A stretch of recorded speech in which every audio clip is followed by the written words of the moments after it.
ఆత్మ బంధువులందరికీ నమస్కారము. ఈరోజు పౌర్ణమి సందర్భంగా కొన్ని ముఖ్యమైన జ్ఞాన విషయాలని మనం తెలుసుకుందాము. అందులో భాగంగా ఈరోజు మనం చెప్పుకోబోయేటువంటి సబ్జెక్టు ధర్మ వ్యతిరేకత.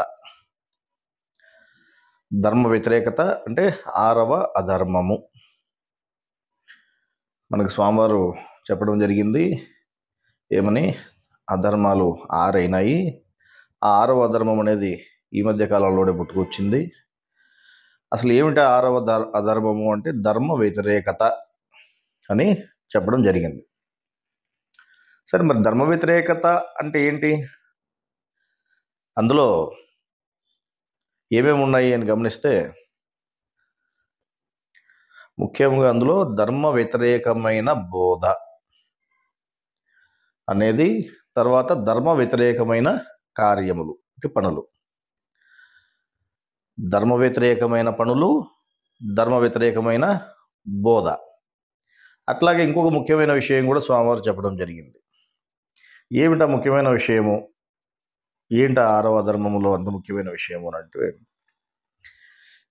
మీరందరూ ఒకే దేవుని బిడ్డలే, మీ అందరికీ తండ్రి అనేవాడు ఒకడే. మరి తండ్రి అనేవాడు ఒకడైనప్పుడు మీరందరూ సోదరులు, ఒకరికొకరు సోదరులు అవుతారు, సోదరభావం కలిగి ఉండాలి ప్రజలందరూ అని దేవుడు చెప్పినప్పుడు, కానీ దేవుని విషయాల దగ్గరికి వచ్చేసరికి, అంటే జ్ఞాన విషయాల దగ్గరికి వచ్చేసరికి ఒకరి మీద ఒకరికి ద్వేషము, అసూయ అనేటివి కలుగుతున్నాయి అని చెప్పారు స్వామివారు. అర్థమైందా? జ్ఞాన విషయాల దగ్గర ద్వేషము, అసూయ అనేటివి కూడా 6వ అధర్మమే అని స్వామివారు చెప్పడం జరిగింది. ఈ 6వ అధర్మం అనేది పాములాగా, అంటే ఒక పాములాగా మిమ్మల్ని చుట్టుకొని పోతా ఉంది అందరినీ, మీకు తెలియకుండానే అని చెప్పడం జరిగింది స్వామివారు.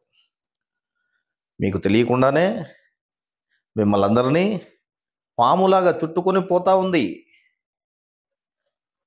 అదే జ్ఞానము దగ్గర ద్వేషము, అసూయ, ఇది కూడా 6వ అధర్మమే అని చెప్పని స్వామివారు చెప్పడం జరిగింది. మీరేమాత్రం తెలుసుకోలేకున్నారు. మీరందరూ ఒకరికొకరు సోదరులైనప్పటికీ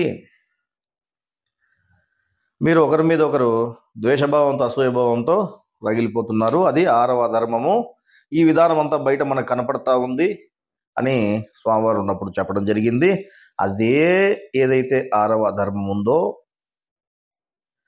స్వామివారు ఏదైతే 6వ అధర్మము అని చెప్పారో, ఏదైతే మనుషులకు తెలియకుండా పాము మాదిరి పెరవేసుకొని మనుషుల్లో దూరిపోతా ఉంది మీకు తెలియకుండానే అని, మీ దగ్గర నుంచే అది ప్రారంభమైపోతా ఉందని చెప్పారో,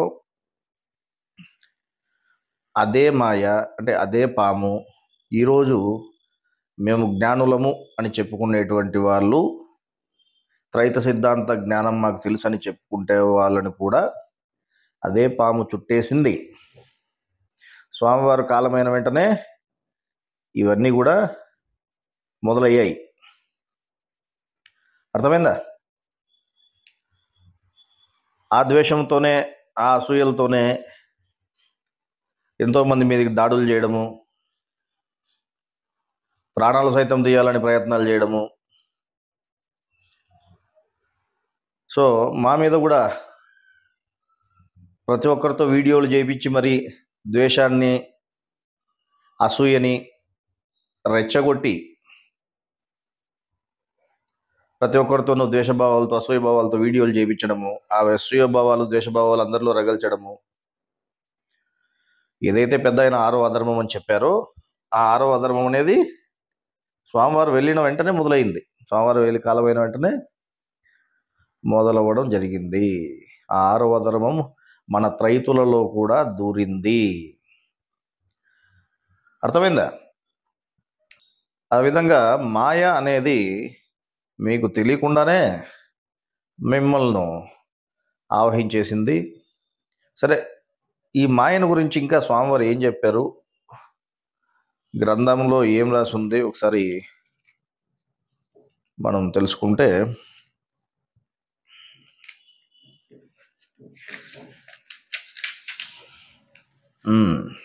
ఇది రత్నవాక్యాలు గ్రంథంలో ఎంతో గొప్పదైన దేవుని జ్ఞానాన్నే వ్యతిరేకించేదంట మాయ. కావున మాయ కూడా చాలా గొప్పదై ఉంటుందని తెలుస్తూ ఉంది. అందువలననే భగవద్గీతలో మమ మాయ దురత్యయ అని అన్నారు. మాయను జయించుట దుస్సాధ్యమైన పని అని ఒక చోట దేవుడే అన్నాడంటే, ఊహకు అందని రీతిలో మానవుణ్ణి మాయ మోసం చేస్తూ ఉందని తెలుస్తూ ఉంది అని చెప్పడం జరిగింది. ఏ విధంగా మోసం చేస్తూ ఉంది? ఊహకు అందని రీతిలో మోసం చేస్తూ ఉంది మిమ్మల్ని. ఇది మాయ పని అని కానీ, మాయ పని ఇట్లుంటుందని కానీ కూడా తెలుసుకోలేకుండా పోతున్నారు. అందువలన మాయ దేవుని మార్గంలో అందరినీ మోసం చేస్తూ ఉంది. దేవుని జ్ఞానం వల్ల తన జ్ఞానాన్ని బోధిస్తూ ఉందంట. దేవుని జ్ఞానం మాదిరే తన జ్ఞానాన్ని కూడా బోధిస్తూ ఉందంట. అందువల్ల ఏం చెప్పారంటే ఆయన, ముందు నువ్వు మాయను గురించి, దాని ఉనికిని గురించి తెలుసుకో. మాయ ఏ విధంగా ఉంది, ఏ విధంగా మనిషికి పనిచేస్తూ ఉంది, ఎక్కడ మాయ పనిచేస్తూ ఉందని దాని ఉనికిని గురించి తెలుసుకోగలిగితే తర్వాత దేవుని మార్గం గురించి నువ్వు తెలుసుకోగలుగుతావు క్షుణ్ణంగా. అందువల్ల ఇప్పుడున్న మీరుండేటువంటి మార్గం కూడా దేవుని మార్గము లేకపోతే మాయ మార్గము కూడా ఒకసారి వెనుదిరిగి చూసుకోండి అని కూడా ఆయన ఇక్కడ హెచ్చరించి చెప్పడం జరిగింది. ఎందులో ఇది? రత్నవాక్యాల గ్రంథంలో. మరి ఆ విధంగా దేవుని జ్ఞానము మాదిరే తన జ్ఞానాన్ని కూడా బోధిస్తూ ఉందంట. ఏ జ్ఞానాన్ని? మాయా జ్ఞానాన్ని. ఏ విధంగా బోధిస్తూ ఉంది మాయా జ్ఞానాన్ని అని మనం కాస్త గమనిస్తే, ఈ మధ్య కొందరు, ఒక ఆయన బ్రహ్మం గారు, ఆయన లోపల రహస్య గురువు ఉన్నాడు. ఆ రహస్య గురువు ఆయన కనపస్తున్నాడు, ఆయనతో మాట్లాడుతున్నాడు, ఆయనకు చెప్పిన దాన్ని ఆయన మళ్ళీ అందరికీ చెప్తున్నాడు. అందువల్ల ఆయనే బ్రహ్మం గారు, ఈయన గురువు, ఈయన ప్రవక్త అని ఈ మధ్యకాలంలో కొత్తగా ఒక ఇది మొదలైంది. అంటే మాయ విధానం అనేది ఏ విధంగా ఉంటుందో గమనించండి. ఎందుకు మాయ అంటున్నాం అనేది కూడా మీకు ముందుకు ఇంకాస్త ముందుకు వెళ్తే మీకు తెలుస్తుంది. ఆ విధంగా వీళ్ళు ఏం చెప్తున్నారు అని గమనిస్తే, 4 ఆత్మల యొక్క వివరాన్ని చెప్తున్నారు. 4 ఆత్మలు అని చెప్తున్నారు. త్రైత సిద్ధాంతము అంటే దేన్ని బేస్ చేసుకుని ఉంటుంది? క్షరుడు, అక్షరుడు, పురుషోత్తముడు అనేటువంటి 3 పురుషులు, 3 ఆత్మలు. జీవాత్మ, ఆత్మ, పరమాత్మ. తోలబడేవాడు, త్రోలేవాడు, సాక్షిగా ఉండేవాడు. అదేవిధంగా కుమారుడు, తండ్రి, పరిశుద్ధాత్మ అని బైబిల్ గ్రంథంలో చెప్పడం జరిగింది. సరే, ఈ 3 దైవ గ్రంథాల్లో కూడా ఈ త్రైత సిద్ధాంతం అనేది ఏమిటి ఉంది అని చెప్పని మనకు గురువు గారు తెలియజేయడం జరిగింది. అందులో 3 పురుషుల వివరమే మనకు తెలపడం జరిగింది. కానీ ఇప్పుడు వీళ్ళు ఏం చెప్తున్నారు అని అంటే, మొన్నేవో కొన్ని ప్రశ్నలు పంపించారు అందరికి. మాకు కూడా ఒకరిద్దరు ఎవరో సెండ్ చేశారు. ఏమున్నాయి అందులో చూస్తే అందులో 1-2 నాకు గుర్తులేవు కానీ సరిగా. ఒకటేదో ఏముంది, కార్యకర్త అయిన ఆత్మన లేకపోతే కర్త అయిన ఆత్మన అంట. కార్యకర్త అయిన ఆత్మను ఆరాధించాలన్నా మనం, లేకపోతే కర్త అయిన ఆత్మను ఆరాధించాలా అని అదో ఒకటి క్వశ్చన్ అడిగారు. అసలు మీకు కార్యకర్త అంటే అర్థం తెలుసా? కార్యకర్త అంటే పనులు చేయించేవాడు. దేంతో చేయించేవాడు? అవయవములతో పనులు చేయించేవాడు ఎవరు? కార్యకర్త. మరి కర్త అయిన ఆత్మ అంటే, కర్త అంటే ఏంటి? ఏం చేయించేవాడు? కార్యకర్త అంటే పనులు చేయించేవాడు, కర్త అంటే చేయించేవాడు. ఏం చేయించేవాడు? ఏం చేయించేవాడు అది తెలీదు. కర్త అయిన ఆత్మన కార్యకర్త అయిన ఆత్మన? పోనీ వీళ్ళు ఇంకా ఏం చెప్తున్నారు? 7వ నాడీ కేంద్రంలో పరమాత్మ ఉన్నాడు, మనం తెలుసుకోవాల్సింది, మనం ఆరాధించాల్సింది పరమాత్మనే, మనం పట్టుకోవాల్సింది పరమాత్మనే. మనము 6వ నంబర్గా ఉన్నటువంటి 9వ నంబర్గా ఉన్నటువంటి పరమాత్మను పట్టుకోకుండా 6వ నంబర్గా ఉన్నటువంటి ఆత్మను పట్టుకోవడం వల్ల ఏ ప్రయోజనం లేదు. ఈయన కేవలం కార్యకర్త మాత్రమే, పని మనిషి మాత్రమే అని చెప్తున్నారు. మరి గురువేమో ఎన్నో దైవ గ్రంథాల్లో ఎవరైతే మీకు కార్యకర్తగా ఉన్నాడో ఆయనే మీ సృష్టికర్త, ఆయనే మీకు తండ్రి, మీకు శక్తినిచ్చి, మీ ఊపిరితిత్తులు అల్లాడించి, మీ గుండె నాడించి, మీ దాతు కణువులు మండించి, ఈ విధంగా ప్రతి పనిని, ప్రతి కార్యాన్ని ఆయన చేస్తున్నాడు. అహర్నిశలు నఖశిక పర్యంతరము ఆయన వ్యాపించున్నాడు మీలో. ఆ విధంగా కార్యాలు చేస్తూ, ఆ కార్యాలు చేయిస్తూ అవయవాల చేత పనులు చేయిస్తూ అహర్నిశలు ఉండేవాడు ఎవరైతే కార్యకర్త ఉన్నాడో ఆయనే మీకు సృష్టికర్త, ఆయనే మీకు దేవుడు, మీరు ఆరాధించవలసింది ఆయన్నే అని చెప్పని దైవ గ్రంథాల్లో ఎన్నో చోట్ల ఉండినప్పటికీ పరమాత్మ 7వ నాడీ కేంద్రంలో ఉన్నాడు అని చెప్పుకోవడం జరుగుతుంది. మొన్న ఈ మధ్య మనం స్వామివారిది ఒకటి ఆడియో కూడా పెట్టాము అందరికి. అందులో ఏం చెప్తున్నారు? ఒక ఆయన ప్రశ్న అడిగాడు, స్వామి మీరు 7వ నాడీ కేంద్రంలో అంటే 6 రోజులు 6 ఆకాశాలు తయారు చేసి 7వ రోజు 7వ ఆకాశం కూడా తయారు చేసి అందులో విశ్రాంతి తీసుకుంటాడు అని చెప్పినారు కదా. మరి చాలా చోట్ల అంటే ఒక చోట పరమాత్మ అని రాసి ఉంది, ఇంకో చోట ఏమో ఆత్మ అని రాసి ఉంది. మరి ఏది కరెక్టు? ఆత్మను తీసుకోవాలా, పరమాత్మను తీసుకోవాలా? అంటే కొన్ని గ్రంథాలు అలా ఉంది, కొన్ని గ్రంథాలు ఇలా ఉంది అని చెప్పానంటే దానికి స్వామివారు ఏం చెప్పారు? విభజన చేయకముందు అలా చెప్పాం. విభజన చేయకముందు పరమాత్మ అని చెప్పాం. విభజన చేసిన తర్వాత ఆత్మను వివరంగా తెలియజేయడం జరిగింది. అందుకే మేము నిజాలు చెప్తుంటాము, అబద్ధాలు చెప్తుంటాము. మీరు శాస్త్రబద్ధతగా చూసుకోవాలని నేను చెప్పినాను. పరమాత్మకి ఒక స్థలం అంటూ కేటాయించకూడదు, అది అధర్మం అవుతుంది. పరమాత్మకు స్థలం అనేది కేటాయించడము ఆయన చెప్పలేదా మనకి? ఆయన శరీరము లోపల, శరీరము బయట అనువనువున వ్యాపించున్నాడు. ఎవరు? పరమాత్మ. కానీ మీరు పరమాత్మకు ప్రత్యేకించి ఒక స్థానాన్ని కేటాయించి, ఈయన ఒక పరమాత్మ, శరీరం బయట ఉండే ఆయన ఇంకొక పరమాత్మ, ఆయన 0గా ఉండే దేవుడు, ఈయన 9గా ఉండే దేవుడు, ఈయనేమో 6గా ఉండే ఈయన కార్యకర్త, ఈయనేం పనికిరాడు, కేవలం పనులు చేసేవాడు, ఈయన పని మంచి, నువ్వు 3గా ఉండేవాడు. మొత్తం ఎంతమంది? 4 ఆత్మలు అని చెప్తున్నారు. మరి 4వ వాడు మొత్తం యాట నుంచి పుట్టుకొచ్చాడు నాకు తెలియదు. కానీ మరి 4వ వాడు ఇంతకు పురుషుడా కాదా?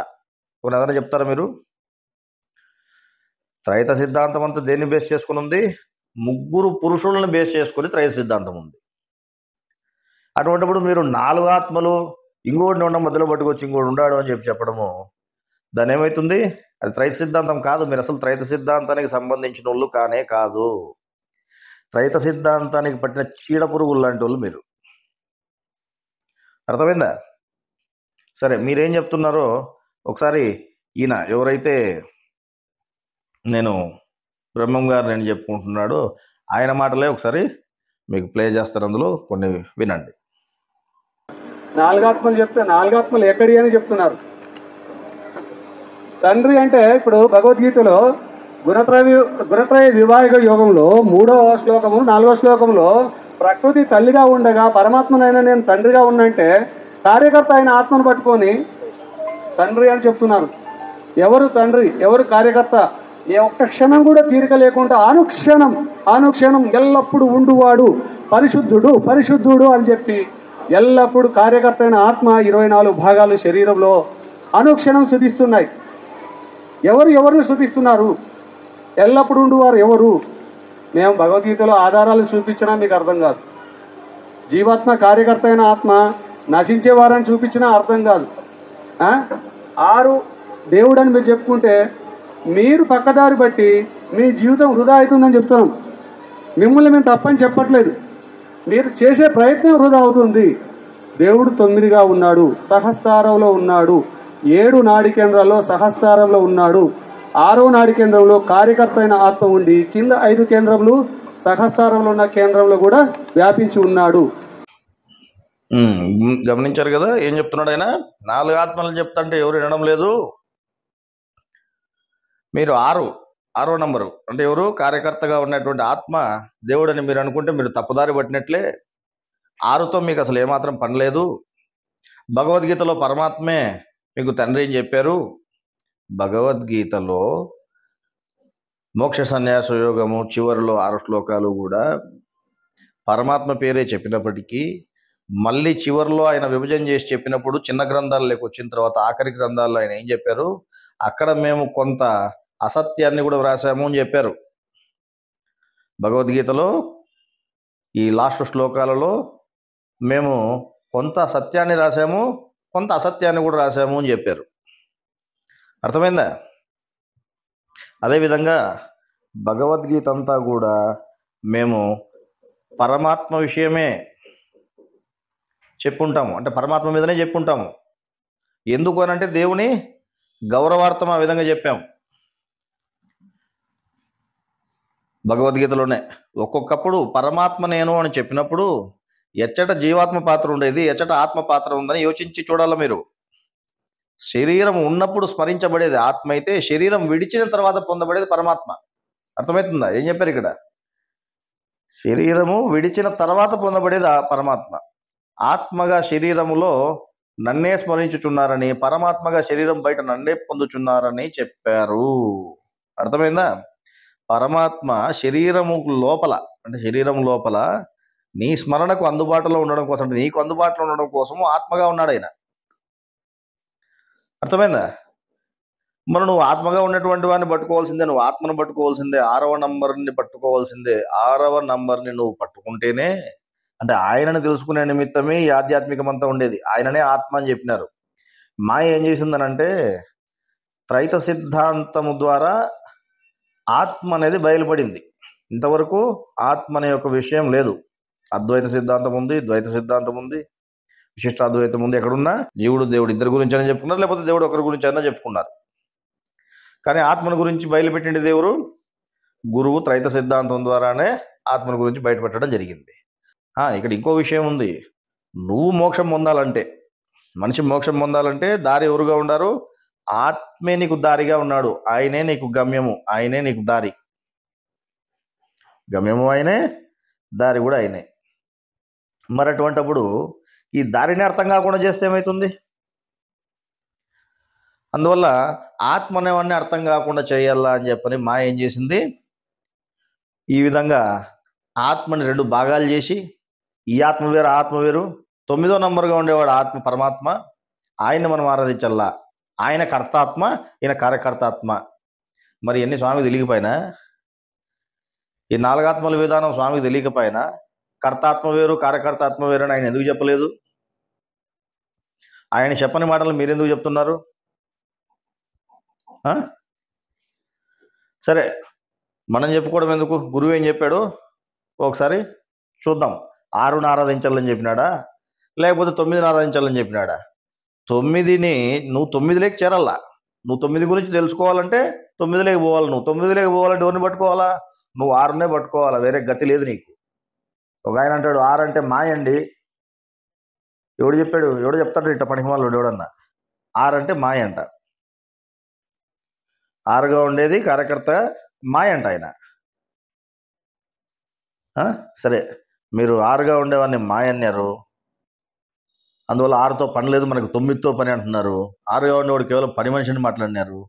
సరే, మరి 9ని పట్టుకోవాలో 6ను పట్టుకోవాలో స్వామి ఏం చెప్తారో, గురువు ఏం చెప్తున్నారో, గురువు చెప్పిందే వినండి ఒకసారి. వాడు జ్ఞానం చెప్పేవాడు మనకు ఎవరు? 6వ నంబరుడు. మధ్యలో మనుషులు ఎవరు చెప్పరు. మనం భగవద్గీతలో కానీ ఖురాన్ గ్రంథంలో కానీ ఇంకొకరి గ్రంథంలో కానీ చెప్పడం ఏమంటే చెప్పేవాడు ఒకడే. ఎవడు? 6వ నంబరుడే. మధ్యలో ఏ మనుషులు చెప్పరు. మనుషులు చెప్పినది జ్ఞానం కాదు. మనుషులు చెప్పినది మనం కూడా ఒప్పుకోలేదు ఇంతవరకు. బైబిల్లో 66 పాఠాల్లో 64 పాఠాలు తీసి పక్కన పెట్టిన బైబిలే కాదండి మనం. దేవుడు చెప్పినది బైబిల్. ఎవరు ఈయన యేసు చెప్పినదే జ్ఞానం అని చెప్పినాం 4 సువార్తలు. అర్థమైనా? మిగతాది ఒప్పుకోలేదు మనం. అంటే ఎవరు చెప్తే జ్ఞానము, ఎవరు చెప్తే జ్ఞానం కాదనేది కూడా మనం చెప్పుకున్నాం. కానీ మనుషులు చెప్పినది ఎవరు జ్ఞానం కాదు, 3వ నంబర్ రోజులు చెప్తే జ్ఞానం కాదు. అర్థమైంది అట్లా కానీ 6వ నంబర్ చెప్తే జ్ఞానం అవుతుంది. 6వ నంబర్ ఎవరు? ఆత్మ అనేవాడు చెప్తే తెలుస్తుంది అనమాట. ఈ ఆత్మ ఎవరి గురించి చెప్తుంది? 9వ నంబర్ గురించి చెప్తుంది, పరమాత్మ గురించి చెప్తుంది. నువ్వు 9వ నంబర్ గురించి తెలుసుకోవాలంటే ఏం కావాలా? 6వ నంబర్తో కనెక్షన్ పెట్టుకోవాలా. 3వ నంబరు 6వ నంబర్తో కనెక్షన్ పెట్టుకోవాలంటే ఎట్లా అంటే నెల పునర్నపది వచ్చానే మనం పునర్నపది వచ్చి గంటసేపు కనెక్షన్ పెట్టుకొని పోతాము, అంతేనా? అట్లా ఉండకూడదు. ఆహార నిశలు పెట్టుకోవాలన్నమాట. అర్థమైందా? పునర్నపది వచ్చి కనెక్షన్ పెట్టుకొని పోతామంటే కుదరదు. అట్లంటే నేను కరెక్ట్ నెలకు ఒక రోజులే మీరు భక్తుల్లాగా అంటాడు దేవుడు. మిగతా 29 రోజులు ఎవరో నాకు తెలుసుకుంటాడు కనిపించినా కానీ. అర్థమైందా? అట్లా కాకుండా ఈ 30 రోజులు మనం దేవునికి భక్తులుగా ఉండాలన్నమాట. 30 రోజులు దేవుని భక్తులుగా నేను ఏం చేయాలా అంటే అహర్నిశలు ఆత్మతో సంబంధం పెట్టుకో. దాన్ని భగవద్గీతలో చెప్తానమాట. నువ్వు యోగివే కమ్ము అని చెప్పినాడు.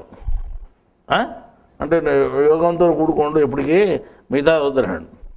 తపస్విభ్యోధికో యోగి, కర్మభ్యేచ్ఛాధికో యోగి, జ్ఞానభ్యో మృతవధిక, తస్మాత్ యోగి భవార్జున అని చెప్పిండే. కాబట్టి నువ్వు యోగివే కమ్ము అని చెప్పినాడు కదా. ఆ రకంగా ఆత్మతో కనెక్షన్ పెట్టుకుంటే ఏమవుతాం? మనము యోగులం అవుతాం.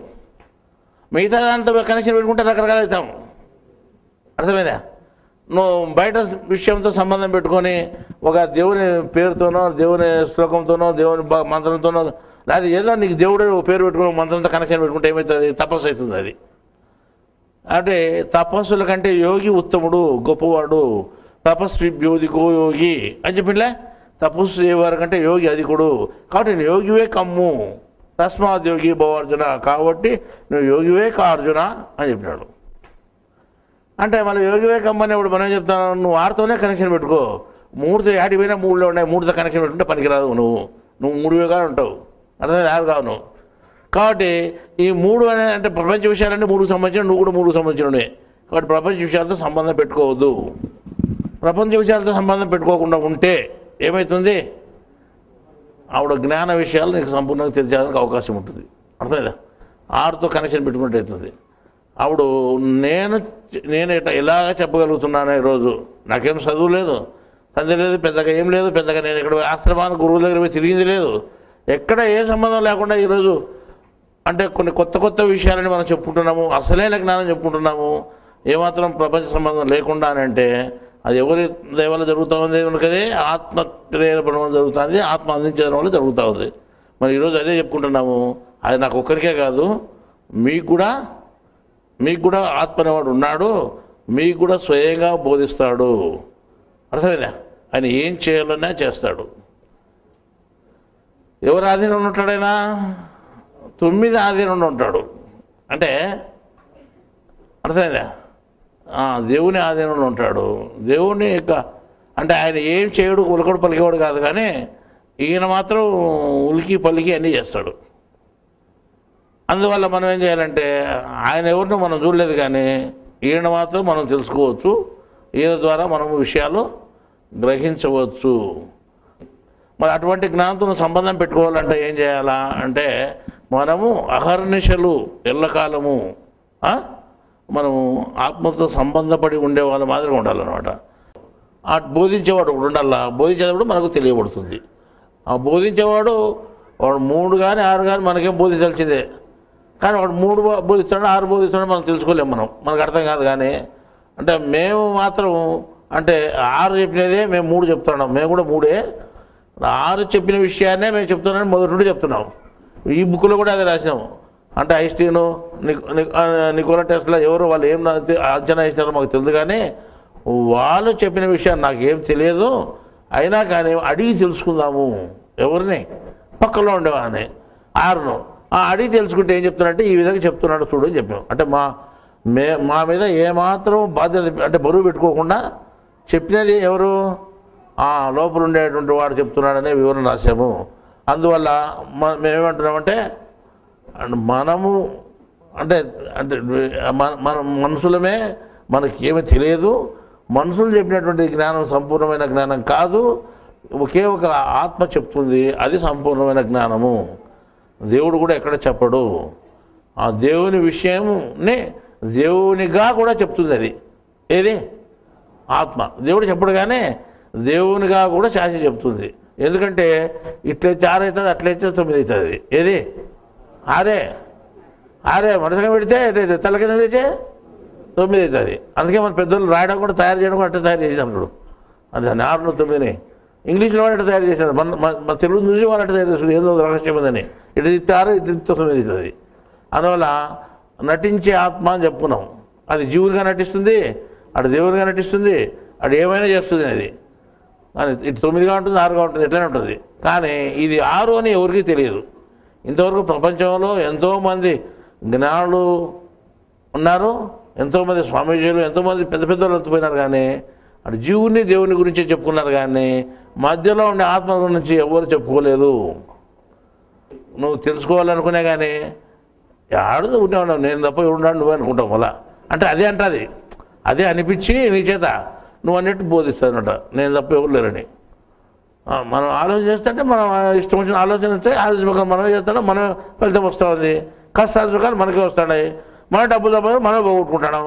మన నడవేది ఇంకోటి ఏడున్నాడు ఈయన చెప్పేదానికి ఉన్నాడంటే ఏడున్నాడు అసలుగా ఎవరికి తెలియకుండా ఇంతమంది తెలియదు, నేను ఒకరికే తెలుసునా అని అదే అనిపిస్తుంది. ఏది అరే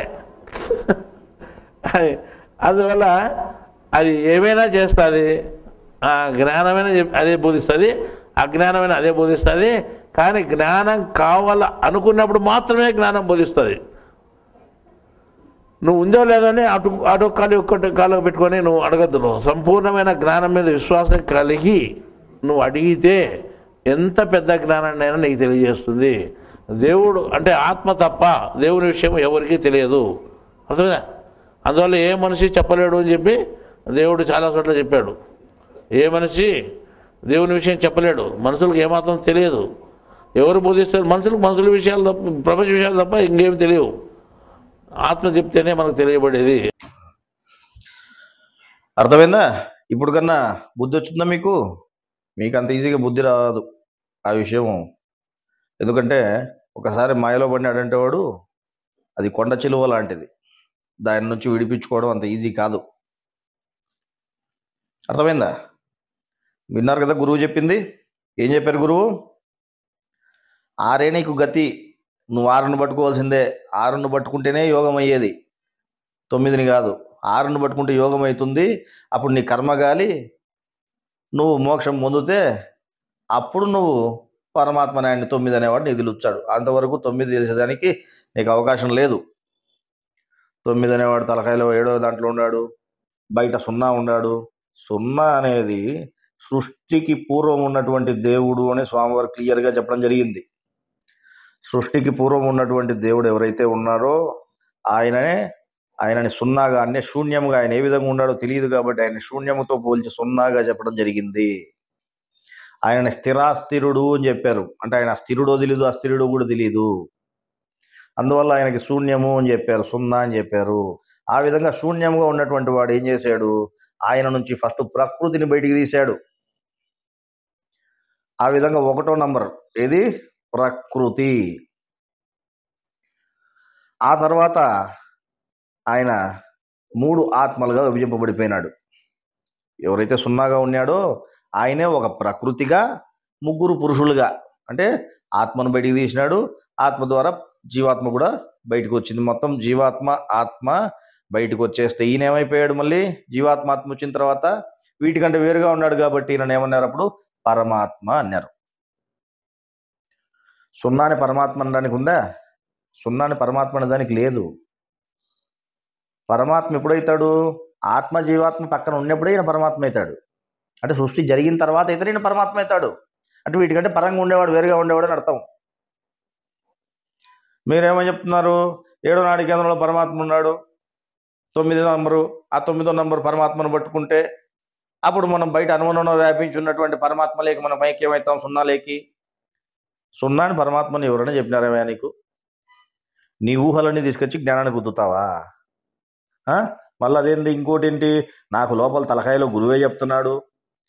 గురువే కాదు, ఏకంగా భగవంతుడే అంటే కొందరు చెప్పేది. ఏమట్లా అంటే ఏకంగా కొన్ని క్వశ్చన్లు కూడా పెట్టారు దాంట్లో. ఏదో ఇంకో క్వశ్చన్ ఏంటిది,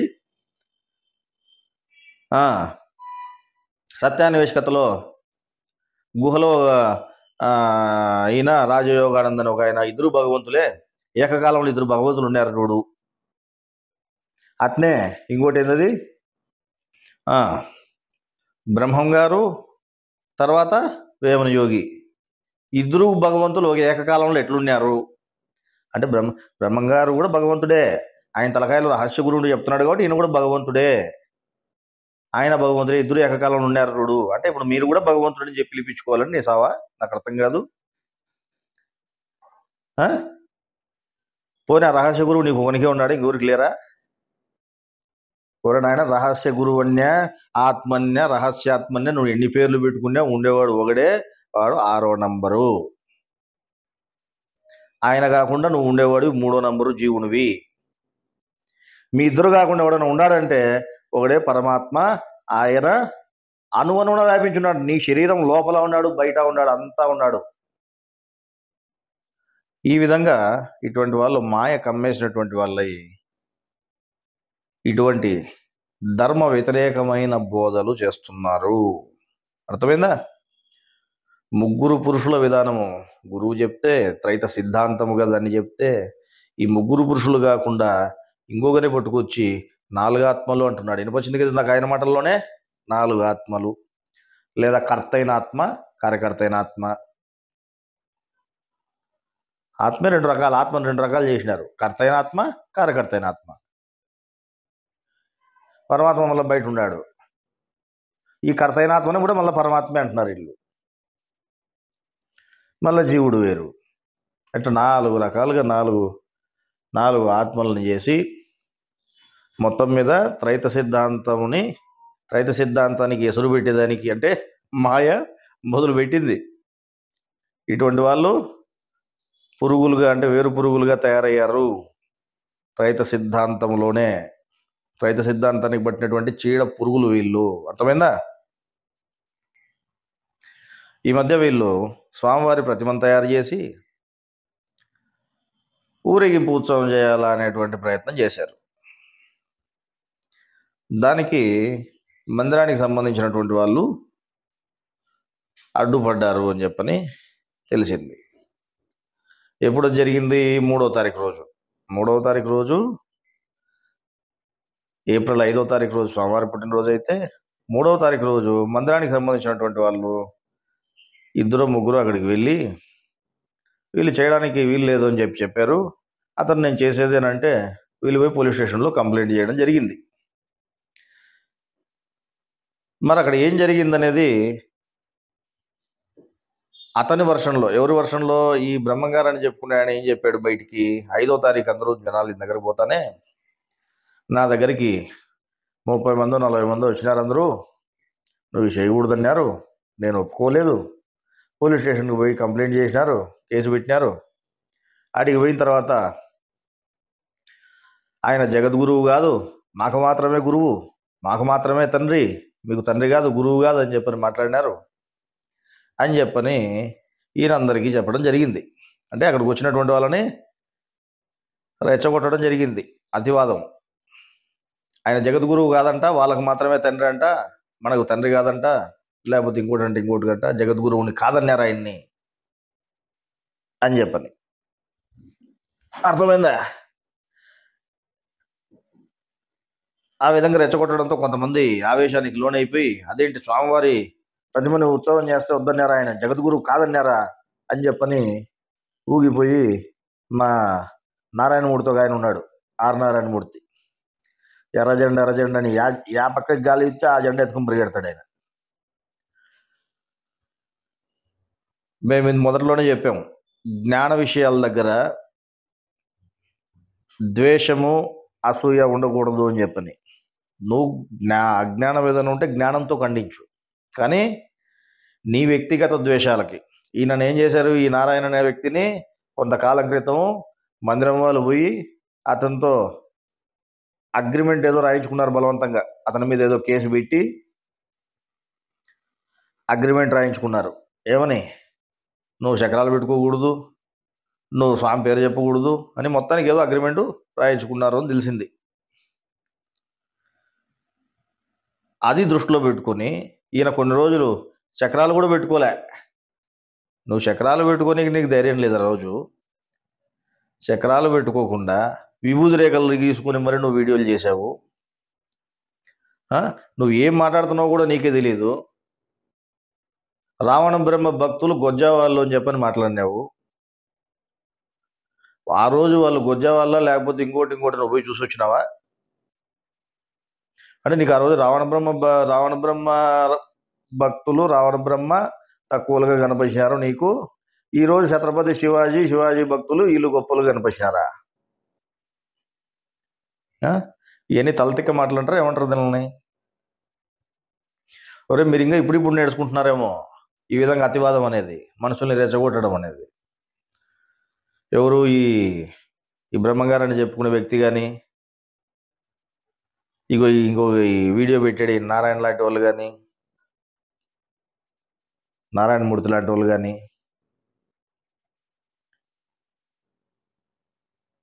మీరు ఇప్పుడు నేర్చుకుంటున్నారు ఇది అతివాదం. ఆల్రెడీ వాళ్ళు చాలా సీనియర్లుగా ఉన్నారు మదనకాడు వాళ్ళు.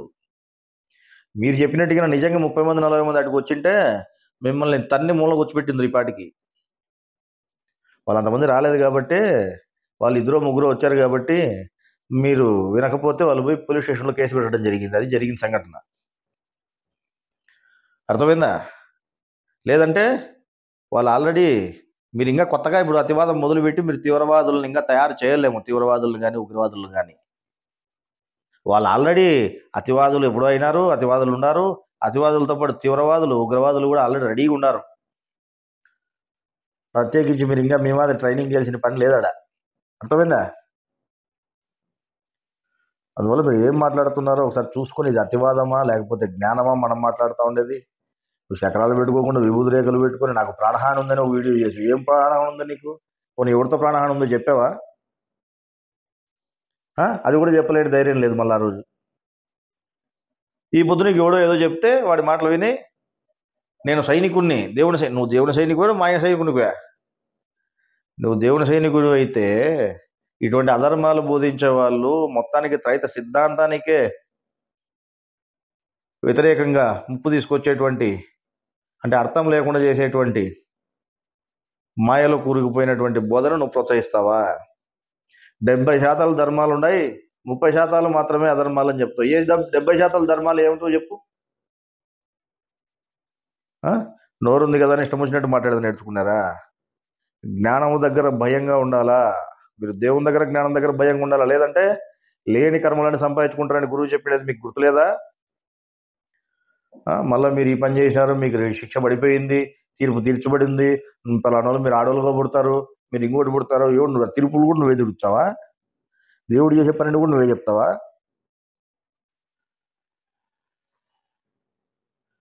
ఏమంత గర్వం నెత్తికెక్కిందా? ఒకసారి వెనుదిరిగి చూసుకోండి. మీరు దేవుని సైనికులుగా ఉంటున్నారో లేదంటే మాయకు సైనికులుగా ఉంటున్నారో. అర్థమైందా? మరి అట్లాగే ఇందాకేం చెప్తున్నారు ఆయన, ఇంకా 6 పనికిరాడు, 6తో పని లేదు, మీ జీవితం వృధా అన్నాడు. మరి గురువు ఏం చెప్పినాడు? మరి మీకు 6 గతి అని గురువు చెప్పినాడు. పూర్తి ధర్మ వ్యతిరేకంగా ఏం చెప్పినాడు ఈయన? 6తో మీకు పని లేదు, అసలు 6తో మీకు అసలు పనే లేదని చెప్పినాడు. 6 మాయ అని చెప్తున్నారు, 6 కేవలం పని మంచి మాత్రమే అని చెప్తున్నారు. మరి ఇవన్నీ ధర్మ వ్యతిరేకంగా కనపడదా మీకు? ఇంకో విషయం ఆయన ఏం చెప్పాడు? గురువు ఆజ్ఞిస్తే నేను ఆయన రూపాన్నే పెడతా నాకు కనిపించినాడు. ఒకసారి ఆయన ఏం చెప్పినాడు వినండి ఒకసారి. నా గురువు ఆజ్ఞిస్తే శ్రీరామధర్మరాజుల ప్రతిమ ప్రతి 5వ తారీఖు ఏప్రిల్లో పెట్టేస్తాను.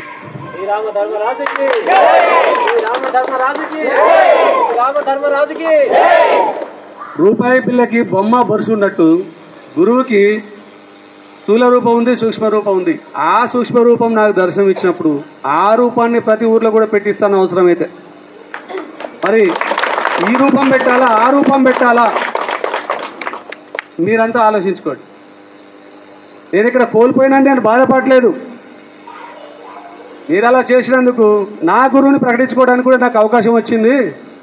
కనిపించని గురువునల్లా మీకు ప్రతిరూపాన్ని తీసుకొచ్చి మీకు ఆయన ప్రతిరూపాన్ని మరి అవకాశం వస్తే మళ్ళీ సంవత్సరం ఈ ఫంక్షన్లోనే ఆయన రూపాన్ని ప్రతిమగా పెట్టి ఆరాధిద్దామని మనస్ఫూర్తిగా చెప్తున్నాను.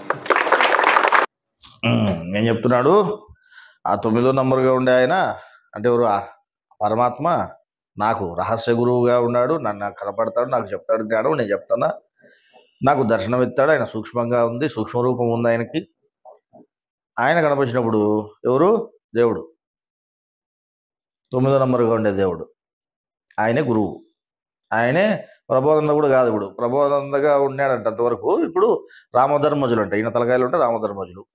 సరే, ఆ రామధర్మజులు ఈ పక్క కనపడినాడు. కనపడతాడా? ఎవరికైనా దేవుడు కనపడతాడా?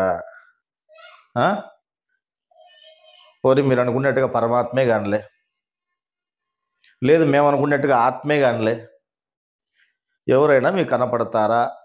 ఆత్మ అయినా మీకు కనపడుతుందా? ఆత్మ కనపడుతుంది, లేకపోతే నాకు సూక్ష్మంగా ఆయన కనపడుతున్నాడు అని చెప్పుకునేవంటేనే అర్థమవుతుంది నువ్వు ఎంత డూప్లికేట్గా నువ్వు. అర్థమైందా?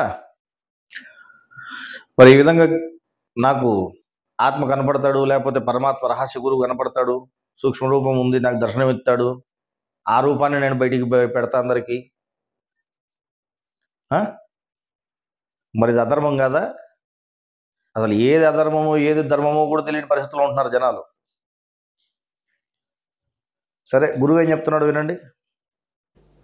ఇప్పుడు చెప్పేటి ధర్మాలు అనేటువంటి చాలా ముఖ్యమైన విషయం ఇది జీవితానికి. ఇప్పుడు ఏమాత్రం తెలియకుండా ప్రవర్తిస్తున్నారు.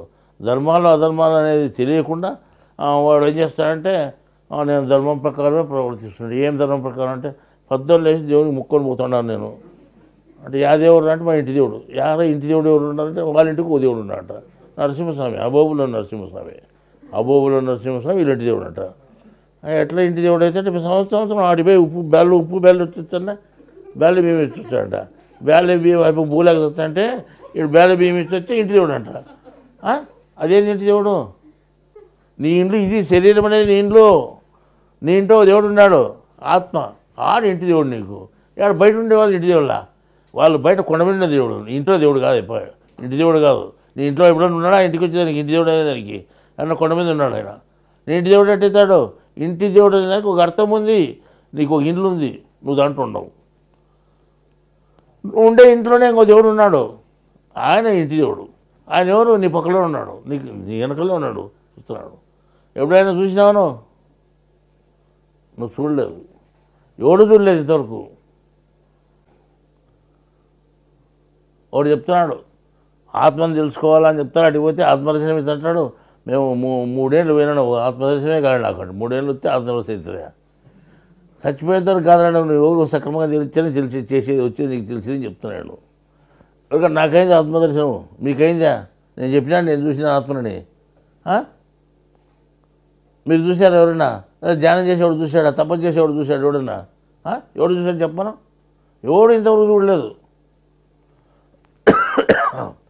ఆత్మను చూసిన మరుక్షణమే వాడు మరణించడం జరుగుతుంది. మరణించితే ఏమవుతుంది? ఆ మరణము పరమాత్మలో కలిసేదానికి ఆఖరి మరణం అవుతుంది. మళ్ళా ఆత్మను చూసినవాడు ఎవడన్నా ఉన్నాడా అంటే వాడు భూమి మీద ఉండడానికి అవకాశం లేదు. చూసిన తర్వాత వాడు ఎక్కడ పోవాలా? పరమాత్మలోకి ఐక్యం కావాలా. పరమాత్మలోకి ఐక్యమైన తర్వాత ఏమవుతుంది? నువ్వు జన్మకు రాకుండా పోతావు. మళ్ళీ ఆత్మను దానికోసం నువ్వు చూడాలనే ప్రయత్నం చేసి దానికోసం కలుసుకోవాలని చెప్పి, అంతేగాని ఇంకోటి ఏం కాదు. నేను చూపిస్తాను చెప్పలేదు, నాకు కనపడాలని అడగడం మరీ బుద్ధి తక్కువ. ఇది ఆత్మ ఎవరికి కనపడలేదు భూమి మీద. యోగులకు కానీ, జ్ఞానులకు కానీ, సిద్ధులకు కానీ, తపస్సులకు కానీ, ప్రపంచంలో నేను జ్ఞాని అనేవాడు ఎంత పెద్ద జ్ఞానికి కానీ ఇంతవరకు ఆత్మ కనిపించలేదు. శాసనం ఇది. కనిపించాడంటే వాడు డూప్లికేట్ మాట్లాడమే. మీరు చెప్పేటువంటి అసత్యాలు నేను చెప్పే సత్యము. ఎందుకు సత్యం అంటే అది శాస్త్రబద్ధంగా అయినటువంటి విధానం ఇది కాబట్టి శాస్త్రం మీది శాస్త్రబద్ధం కాదు. మీరు మాట్లాడే మాట శాస్త్రబద్ధం కాదు కాబట్టి మీది సత్యం కాదు. అర్థమైందా? ఏం చెప్పినాడు గురువు? ఆత్మను నేను చూసినాను, నాకు గర్భసినాడు, నాతో మాట్లాడినాడు, లేకపోతే నాకు జ్ఞానం చెప్పినాడు, ఇంకోటి అని అన్నాడంటే ఎవడన్నా కానీ వాడు డూప్లికేట్ గాడు అని చెప్పినాడు. అర్థమైందా? మరి ఆ విధంగా డూప్లికేట్ మాటలు మాట్లాడుతూ నాకు ఆత్మ కనపడితే అదే ఆయన రామధర్మజులు దర్శనం ఇచ్చే నేను బయటికి పెడతా, ఆయన ఆకారాన్ని పెడతా, ఆయనతో నాతో మాట్లాడుతున్నాడు, నాకు రహస్య గురువుగా ఉన్నాడు, మళ్ళీ నువ్వు భగవంతుడు అనిపించుకోవాలని, నిన్నందరూ భగవంతుడని అనుకొని బంధువులు నీ దగ్గర పడి ఉండాలని. బ్రహ్మంగారు కూడా భగవంతుడే. వేమనయోగి బ్రహ్మంగారు ఇద్దరు ఏకకాలంలో ఉన్నారు, ఇద్దరు భగవంతులు ఒకసారి ఉన్నారు. ఇది గ్రంథంలో రాజయోగానంద తర్వాత దాంట్లో మహర్షి ఇద్దరు భగవంతులు ఏకకాలంలో ఉన్నారు. అట్లే మోషే కూడా చనిపోలే, బతికే ఉన్నాడు. బతికుంటే ఈయన తలకాయలో రహస్య గురువుగా దూరి చెప్పినాడంట. మరి మోషే చనిపోయినాడని గ్రంథంలో ఆయన ఎందుకు రాశాడు? ఆయన తిక్కుడు, నువ్వు తెలివైనడు. మరి ఎటు తిరిగి నిన్ను గొప్పగా నువ్వు ప్రకటించుకోవడం కోసం నిన్ను గొప్ప జనాలు అనుకోవాలని చెప్పని ఇటువంటి కుయుక్తులన్నీ ప్లే చేస్తున్నారు మీరు. అర్థమైందా? మీరు 6తో పని లేదు, మీరు తప్పుదారి అన్నప్పుడు అర్థమైపోయింది మిమ్మల్ని మాయ ఎట్టా వహించేసిందో. గురువే చెప్పినాడు కదా, మీకు 6డే మీకు దారి, ఆయన్ని పట్టుకుంటేనే యోగం. మరి అటువంటి ఆయన్ని కాదని ఆయన పక్కకు వారికి ఆయన కాదు పరమాత్మను పట్టుకోవాలా, పరమాత్మే మనకి 7వ కేంద్రంలో ఉన్నాడు, పరమాత్మను పట్టుకుంటేనే మనం గమ్యం పోయింది, లేకపోతే పోము అని ఎప్పుడైతే చెప్పినావో ఆ పొద్దే అయిపోయింది. అర్థమైందా? ఇందాక ఈ మా నారాయణమూర్తిని కూడా ఎందుకు మేము చెప్పాల్సి వచ్చిందని అంటే, ఎక్కడైనా సరే అజ్ఞానం ఉన్నప్పుడు ఖండించాల్సిందే, అది ఎవరిలో అయినా సరే, ఏ విధంగా అయినా సరే జ్ఞానంతోనే ఖండించాలా. నువ్వు అది మర్చిపోయి వ్యక్తిగత కక్షలేవో నీకు పెట్టుకొని దానికోసం ఇతరులకు వంతపాడుతూ నువ్వు ద్వేషంతో రగిలిపోతూ వీడియో చేశారు కాబట్టి మనం అతన్ని ఆ విధంగా చెప్పాల్సి వచ్చింది. అందులో ముఖ్యంగా అతను ఆరోపణ చేసింది ఏంటి? టైటిల్ పెట్టాడు ఏదో, ఏమని? ప్రబోధానంద స్వామి జగద్గురువు కాదా? మా ప్రబోధానంద స్వామి అంటే, అది కూడా మీ ప్రబోధానంద స్వామి. టైటిల్ ఏం పెట్టావు? మా ప్రబోధానంద స్వామి. మీ ప్రబోధానంద స్వామి నువ్వు అన్నప్పుడు మా ప్రబోధానంద స్వామిని ఇంకోటి అనడంలో తప్పలేదు కదా. నువ్వేంటి చెప్పుకుంటున్నావు మనం మీ ప్రబోధానంద స్వామిని? ఆయన జగద్గురువు అని చెప్పినోడివి, నువ్వు మా ప్రబోధానంద స్వామిని ఎందుకు పెట్టావు పేరు? నువ్వు మా అని పెట్టుకునేప్పుడే అర్థమైంది అది నీలో ఎంత మాయ పని చేస్తుందో. జగద్గురువు కాదా, నువ్వు మీ వంశానికి మాత్రమే గురువా అని చెప్పని టైటిల్ పెట్టారు. ఎవరైనా చెప్పారా జగద్గురువు కాదని? వాడెవడో పనికిమాలోడు చెప్తే మీరు ఎట్లా నమ్మినారు? సరే, ఆయన ఉత్సవాన్ని అడ్డుకోవడం, ఆయన ఉత్సవం చేయకూడదు అని చెప్పడం అధర్మం కదా, అది వ్యతిరేకత కదా ధర్మానికి అని మాట్లాడుతున్నారు. మీకు ఏం తెలుసు అని మాట్లాడుతున్నారు? గురువు ఏం చెప్పాడు? ఆయన ఉన్నప్పుడు కూడా ఒకటే చెప్పాడు, ఏమని? జ్ఞానం నేను సొంతంగా చెప్పలేదు, కృష్ణుడు చెప్పిండేది చెప్తున్నా, ప్రభువు చెప్పిండేది చెప్తున్నా, ఖురాన్ గ్రంథంలో ఉండేది చెప్తున్నా, బైబిల్ గ్రంథంలో ఉండేది, భగవద్గీత గ్రంథంలో ఉండేది, ఖురాన్ గ్రంథంలో ఉండే జ్ఞానాన్ని నేను బోధిస్తున్నాను, కానీ నేను సొంతంగా ఏం చెప్పలేదని చెప్పినాడు ఆయన. ఆయన చెప్పినాడే మీకు జగద్గురువు నేను పోయిన తర్వాత నన్ను ఉత్సవాలు చేయండి అని చెప్పినాడు మీకు. మీకు ఇంతకుముందే చెప్పాము, ఒక వీడియో కూడా పెట్టాము, దేవుని ఆజ్ఞలు మత సాంప్రదాయాలు అని చెప్పని. మీరు బయటికి చేసే ఏ ఆరాధనలైనా సరే, ఏ ఆచారాలైనా సరే, అవి సాంప్రదాయాలే అవుతాయి. గురువే చెప్పడం జరిగింది, ఏమని? మొట్టమొదట వీళ్ళు సాంప్రదాయాలు అంటే ఇటువంటి ఆచరణలు మొదలు పెడితే మాయ అనేది ఏం చేసింది? ఈ సాంప్రదాయాలను అనుసరించి మతాన్ని క్రియేట్ చేసింది. ఈరోజు మీరు స్వామివారి ప్రతిమను ఊరేగింపు ఉత్సవం చేసి ఈయన జగద్గురువు, ఈయన గురువు అని, ఈయన భగవంతుడు అని ఊరు తిప్పి చేస్తే ఏమవుతుంది? ఇది కూడా ఒక మతంగా ఇప్పటికే బయట ప్రజలు ఇది త్రైత సిద్ధాంతం అంటే అసలు ఏమిటిది, ఇది యా మతము, ఇది అసలు మతమే కాదా, అసలు ఎవరికి సంబంధించింది కాదా, లేకపోతే వీళ్ళు క్రిస్టియన్సా, ముస్లిమ్సా, హిందువులా, లేకపోతే వీళ్ళు ప్రత్యేకమైన మతమా అని చెప్పని అర్థం కాక వచ్చారు మీరు చెప్పిన జ్ఞానానికి. గురువు చెప్పింటే బాగానే అర్థం అవ్వు జనాలకి, అవి చెప్పరు కదా. మీరు ప్రచారాలకు పోతే ఏం చేస్తారు? మీ ఇంట్లో పెట్టుకుంటే మీకు కష్టాలు తీరిపోతాయి, మీ అప్పులు తీరిపోతాయి, మీకు దయ్యాలు పట్టవు, మీకు రోగాలు రావు, ఇటాడు చెప్పి గ్రంథాలు అమ్ముతారు. అవన్నీ గురువు ఉన్నప్పుడు చెల్లినా ఇప్పుడు చెల్లవు. ఇప్పుడు మీరు జ్ఞానం చెప్పి శ్రద్ధ కలిగించి గ్రంథం ఇస్తేనే అది సేవ్ అయ్యేది. ఆ విధంగా గురువు ఏం చెప్పాడు? సాంప్రదాయం అనేది ఎప్పుడైతే మొదలవుతుందో దాన్ని అనుసరించి మతం అనేది మొదలవుతుంది అని చెప్పాడు. అందువల్ల మీ ఆచరణలన్నీ లోపలికి పెట్టుకున్నాయా, దేవుడు లోపల ఉన్నాడని చెప్పినాడు, లోపల దేవుడిని ఆరాధించడానికి చెప్పినాడు. ఈ త్రైత సిద్ధాంత జ్ఞానం అంతా, బైబుల్, ఖురాన్, భగవద్గీత, ఏదైనా కానీ స్వామివారు రాసిన 100 గ్రంథాలు కానీ శరీరం లోపల దేవుడిని చూపిణీకే ఉన్నాయి. శరీరం లోపల ఆరాధనలే నిన్ను చేయమన్నాడు. ఆ ఆచరణ చేసేది నేర్చుకో. బయటికి స్వామివారి ప్రతిమని చేయించి ఊరంతా తిప్పుతావు, అదొక ఆచారం అయిపోతుంది, అదొక సాంప్రదాయం అయిపోతుంది. అదేం చెప్పినాడు పెద్ద ఆయన చెప్పలేదా? 5వ అధర్మము అని చెప్పినాడు. దాన్ని సాంప్రదాయము, అధర్మము, ఏది 5వ అధర్మం, మతం అనే అధర్మము, రెండు ఒకటే గూటికి చెందినటివే అని చెప్పినాడు. మీకు 2 నెలల క్రితం కూడా మీటింగ్ పెట్టాం, మత సాంప్రదాయాలు దేవుని ఆజ్ఞలని. అందులో కూడా గురువు చెప్పినటువంటి విషయాన్ని కూడా పొందుపరిచినాం. ఆయనే చెప్పినాడు స్వయంగా, ఇవన్నీ కేవలం సాంప్రదాయాలు మాత్రమే, మీ ఆచరణలు మాత్రమే. అవి ఆల్రెడీ ఒక మతానికి గురువుగా, ఆయన మత గురువుగా చేసేసినది మాయ. ఎప్పుడైతే కృష్ణుడిని ఉత్సవం చేసినారో, ఎప్పుడైతే ప్రభువుని బయటికి భగవంతుడిని తెలియపరిచి కనపరిచినారో, దాన్ని వాళ్ళని మత ప్రవక్తలుగా చేసేసింది మాయ. ఒక మతానికి సంబంధించి దాని ప్రవక్తలుగా తయారు చేసింది మాయ వాళ్ళని. వాళ్ళు ఆల్రెడీ మత గురువులుగా, మత ప్రవక్తలుగా ఉన్నారు కాబట్టి వాళ్ళు చెప్పిన జ్ఞానాన్ని క్షుణ్ణంగా అర్థం చేసుకోవాలని చెప్పని వాళ్ళ మతంలో, హిందువులలో కూడా ఈయన భగవంతుడు గురువు అని తెలియజేసి ఆయన చెప్పిన జ్ఞానాన్ని అర్థం చేసుకోవాలని ఆ సాంప్రదాయాన్ని మళ్ళీ కొనసాగించినారు. అంతేగాని మీరు ఆ సాంప్రదాయం పాటించడం వల్ల మీకు జ్ఞానాజ్ఞ వస్తుంది, మీ కర్మ కాలిపోతుందంటే అది పొరపాటు అని కూడా స్వామివారు చెప్పారు. అటువంటి ఏం లేవు, అది కేవలం సాంప్రదాయం మాత్రమే, మనసులో పెట్టుకున్న ఆచరణలు మాత్రమే అని కూడా చెప్పినారు.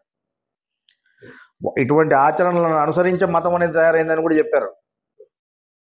వినండి స్వామివారు ఏం చెప్పారు, ఒక చిన్న క్లిప్పింగ్ కూడా పెడతాం. ఎప్పుడు పుట్టినా, ఎప్పుడు మతం పుట్టినా దాని మత సాంప్రదాయాలతోనే పుడుతుంది. ఆ సాంప్రదాయాల ప్రకారమే మతం ఉంటుంది. ఇప్పుడు 2000 సంవత్సరాలు ఒక మతం పుట్టింది, క్రైస్తవ మతము. 1400 సంవత్సరాలు ఒక మతం పుట్టింది, అది ముస్లిం మతం, ఇస్లాం మతం. ఇప్పుడు సాంప్రదాయాన్ని బట్టి మతం అయిపోయింది అనుకోండి. మళ్ళీ ఈ రకంగా ఒక్కొక్క మతానికి ఒక సాంప్రదాయం ఉంది. సాంప్రదాయాలు బట్టి ఇది పలాని మతం అని చెప్తున్నాము. సాంప్రదాయాలే మతం, మతమే సాంప్రదాయాలు. అర్థమైందా? అందువల్ల ఇటువంటి స్వామివారు ఎంతసేపు ఉన్నా ఆయన చెప్పిన జ్ఞానాన్ని బట్టి ఆయనను గుర్తించాలని చెప్పారు. కానీ ఆయన ఎక్కడ ప్రచారం అవ్వడం ఆయనకు కూడా ఇష్టం లేదు. ఆయన ఉన్నప్పుడు సరే, లేనప్పుడైనా సరే. మీరు ఈరోజు ఆయన్ని ఏదో బయటికి పెట్టి మేము కనపరచాము, ఇంకోటి చేస్తామంటే ఆయన ఎప్పుడూ చెప్పలేదు ఆయన్ని కనపరచమని. లోపల ఉండే ఆత్మను కనపరచమన్నారు. లోపల ఉండే ఆత్మను కనపరచడం అంటేనేమో ఆత్మనేమో పని మంచిని చేర్చిరి, మాయ అంటారు. బయట మాత్రం ఆయన ఎత్తుకొని ఉత్సవం చేస్తారంట, ఊరేగింపు చేస్తారంట. మాయ అనేది చూడ ఎటమ్మ పెడుతుంది మనుషుల్ని. ఎటు తిరిగి లోపల ఆత్మనేమో కనుక్కోకుండా చేసి కర్తాత్మ, కార్యకర్త అంటే పనులు చేయించే ఆత్మ అని. కర్తాత్మ అంటే ఏం చేయించే ఆత్మ ఏమని తెలుసు, ఏం చేస్తాడు? మళ్ళా పురుషోత్తముడు వేరు, కార్యకర్తాత్మ వేరు, కర్తాత్మ వేరు, జీవాత్మ వేరు. మొత్తం 4 ఆత్మలు పెట్టుకొచ్చినాయి. 3 పురుషులకు సంబంధించి ఈ త్రైత సిద్ధాంతం చెప్తే 4వని పట్టుకొచ్చారు. 4వవాడు పురుషుడో తెలుదు, మళ్ళీ ఇంకోటో తెలుదు. లాస్ట్కి ఆయన కూడా నాశనం అయ్యేవాడేనంట. జీవాత్మ 6, 3వ నంబరు, 6వ నంబరు. అంటే జీవుడు కార్యకర్తగా ఉండేవాడు, ఇద్దరు నాశనమయ్యే వాళ్ళే.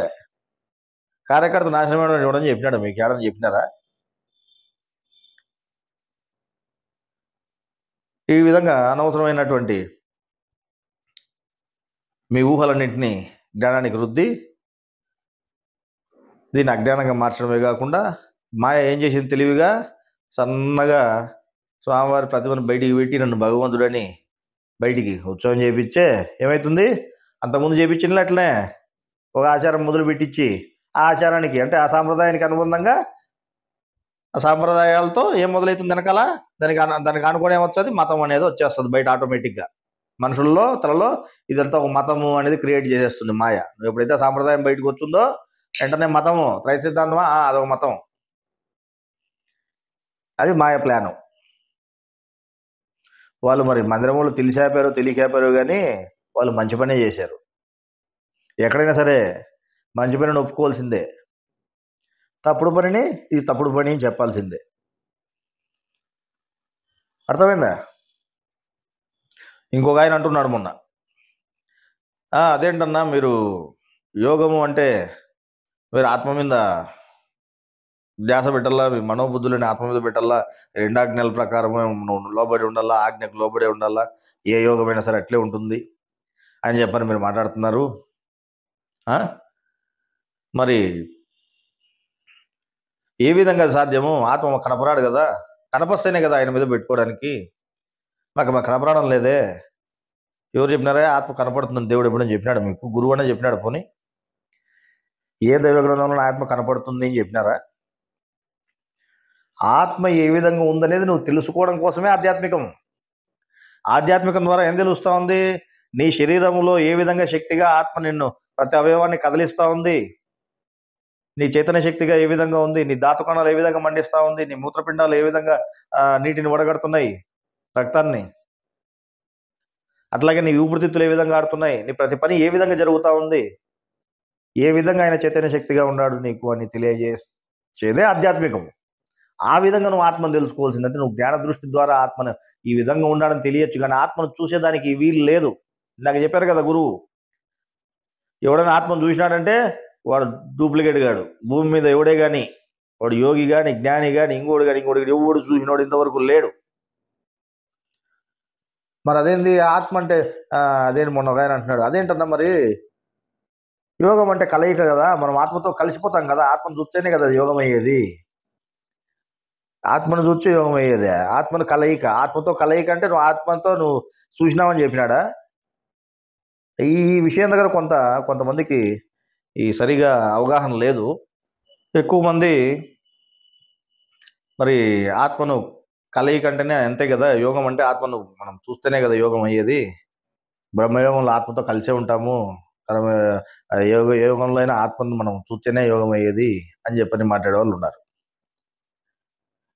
సరే, గురువు ఏం చెప్పాడు దానికి ఒకసారి మనం గమనిద్దాం. అట్లాగే ఇంకో విషయం, ముఖ్యమైన విషయం, మొన్న ఒక ఆయన ఫోన్ చేశాడు బాగా తెలివిగా, ఏంటన్నా ఎలా ఉన్నారు, చాలా రోజులైంది కదని ఫోన్ చేశాము, వీరు ఈ విధంగా అడ్డుపడ్డారంట కదా, ఏది జగద్గురువు కాదన్నారంట కదా, ఇంకోటి కదా అని మనల్ని ఏదో అంటే మనకు తెలిసిందో లేదో విషయమో తెలిస్తే మనం వాళ్ళ మీద ఏమైనా గుర్రాన్ని ఉన్నామా ఎట్టున్నామో కనుక్కుందామని తెలివిగా ఫోన్ చేశాడు, ఏదో మనల్ని మాట్లాడిచ్చాదని చేసినట్టుగా.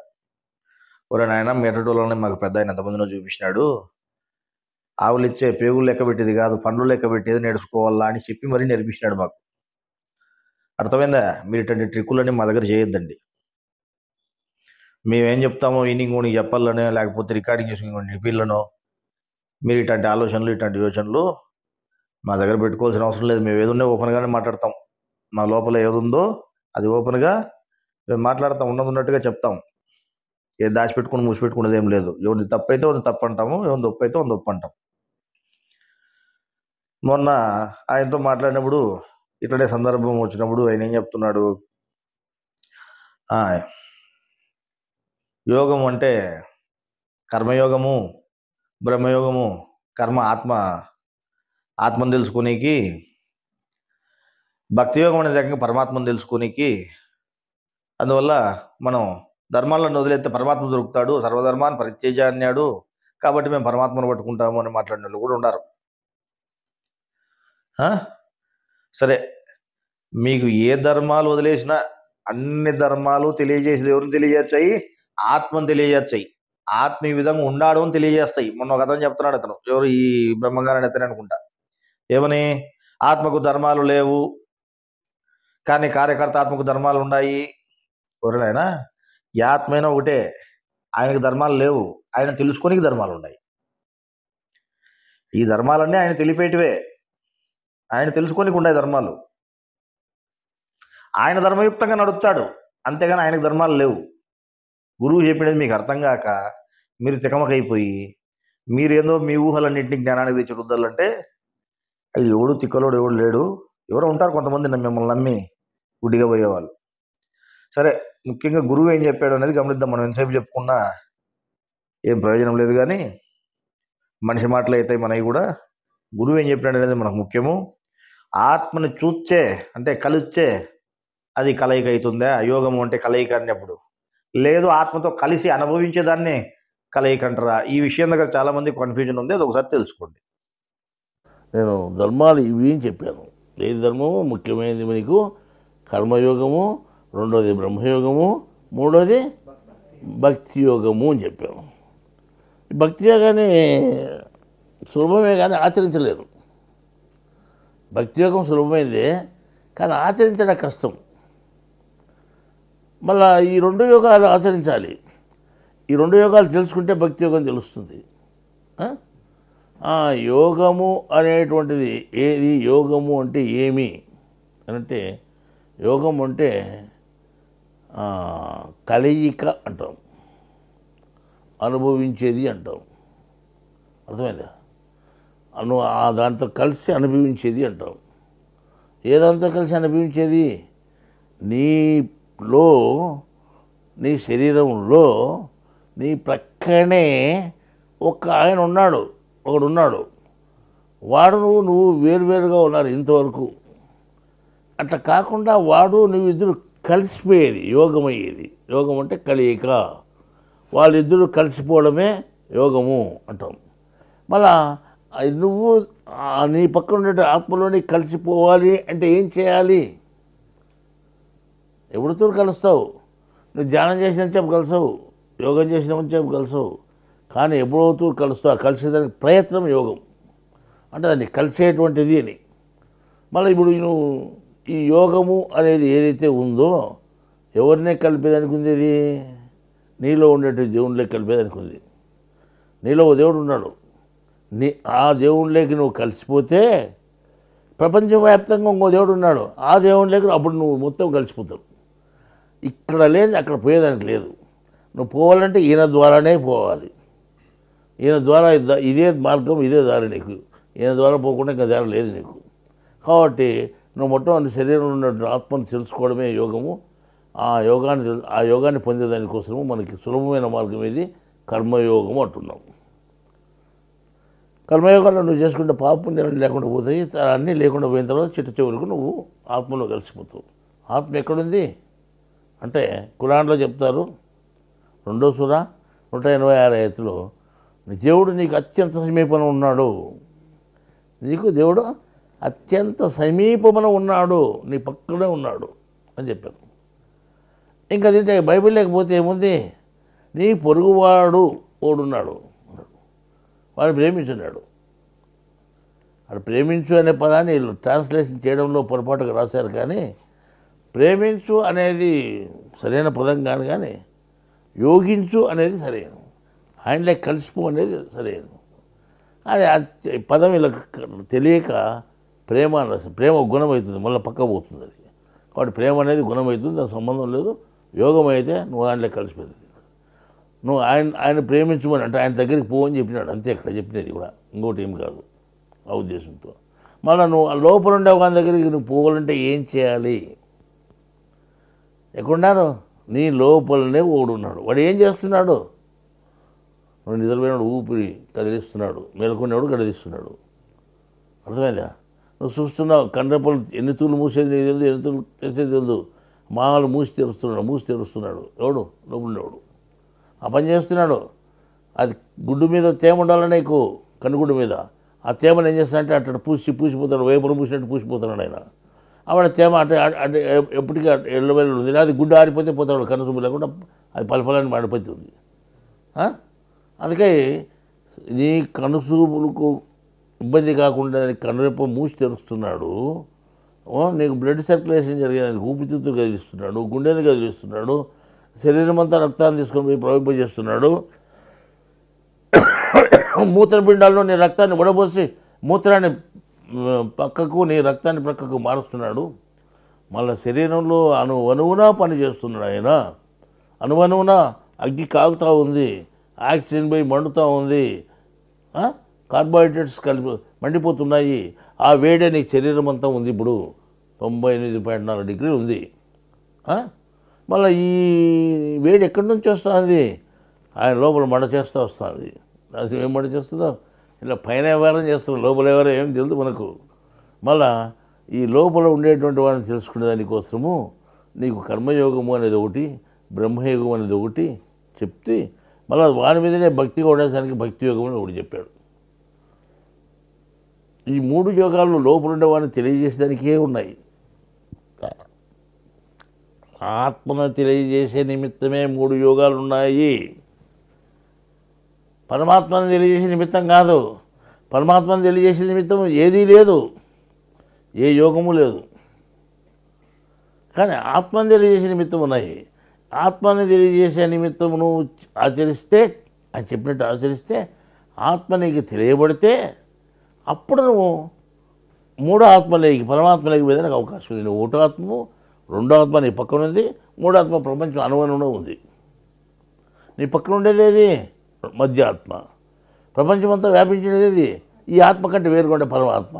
నువ్వో జీవునివి. అర్థమైందా?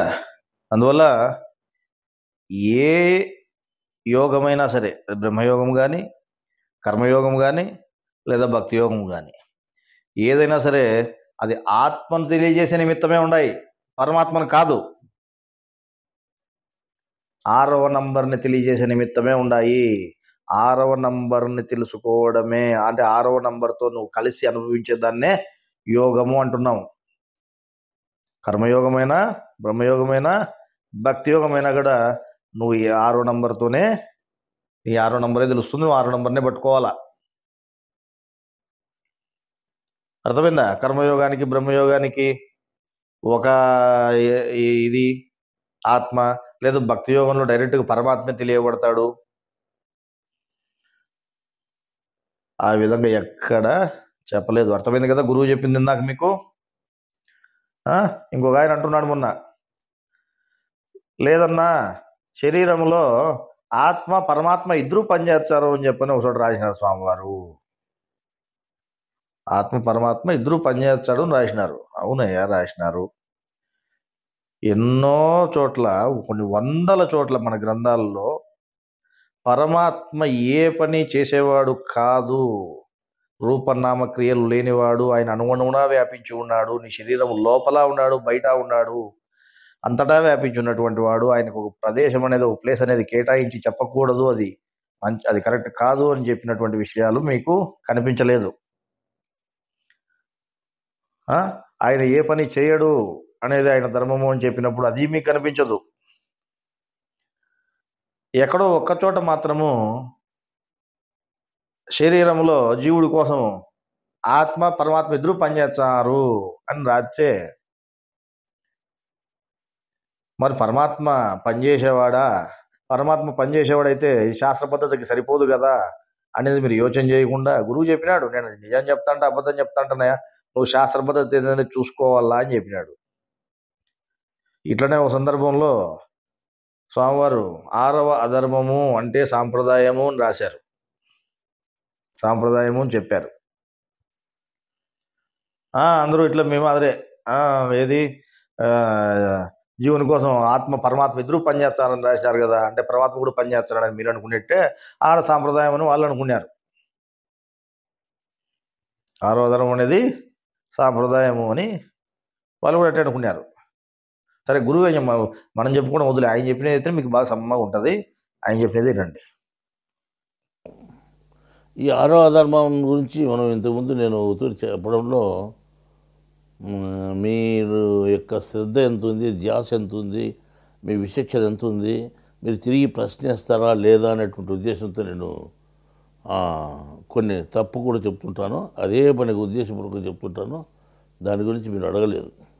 6వ అధర్మం అని పేరు పెట్టాను నేను.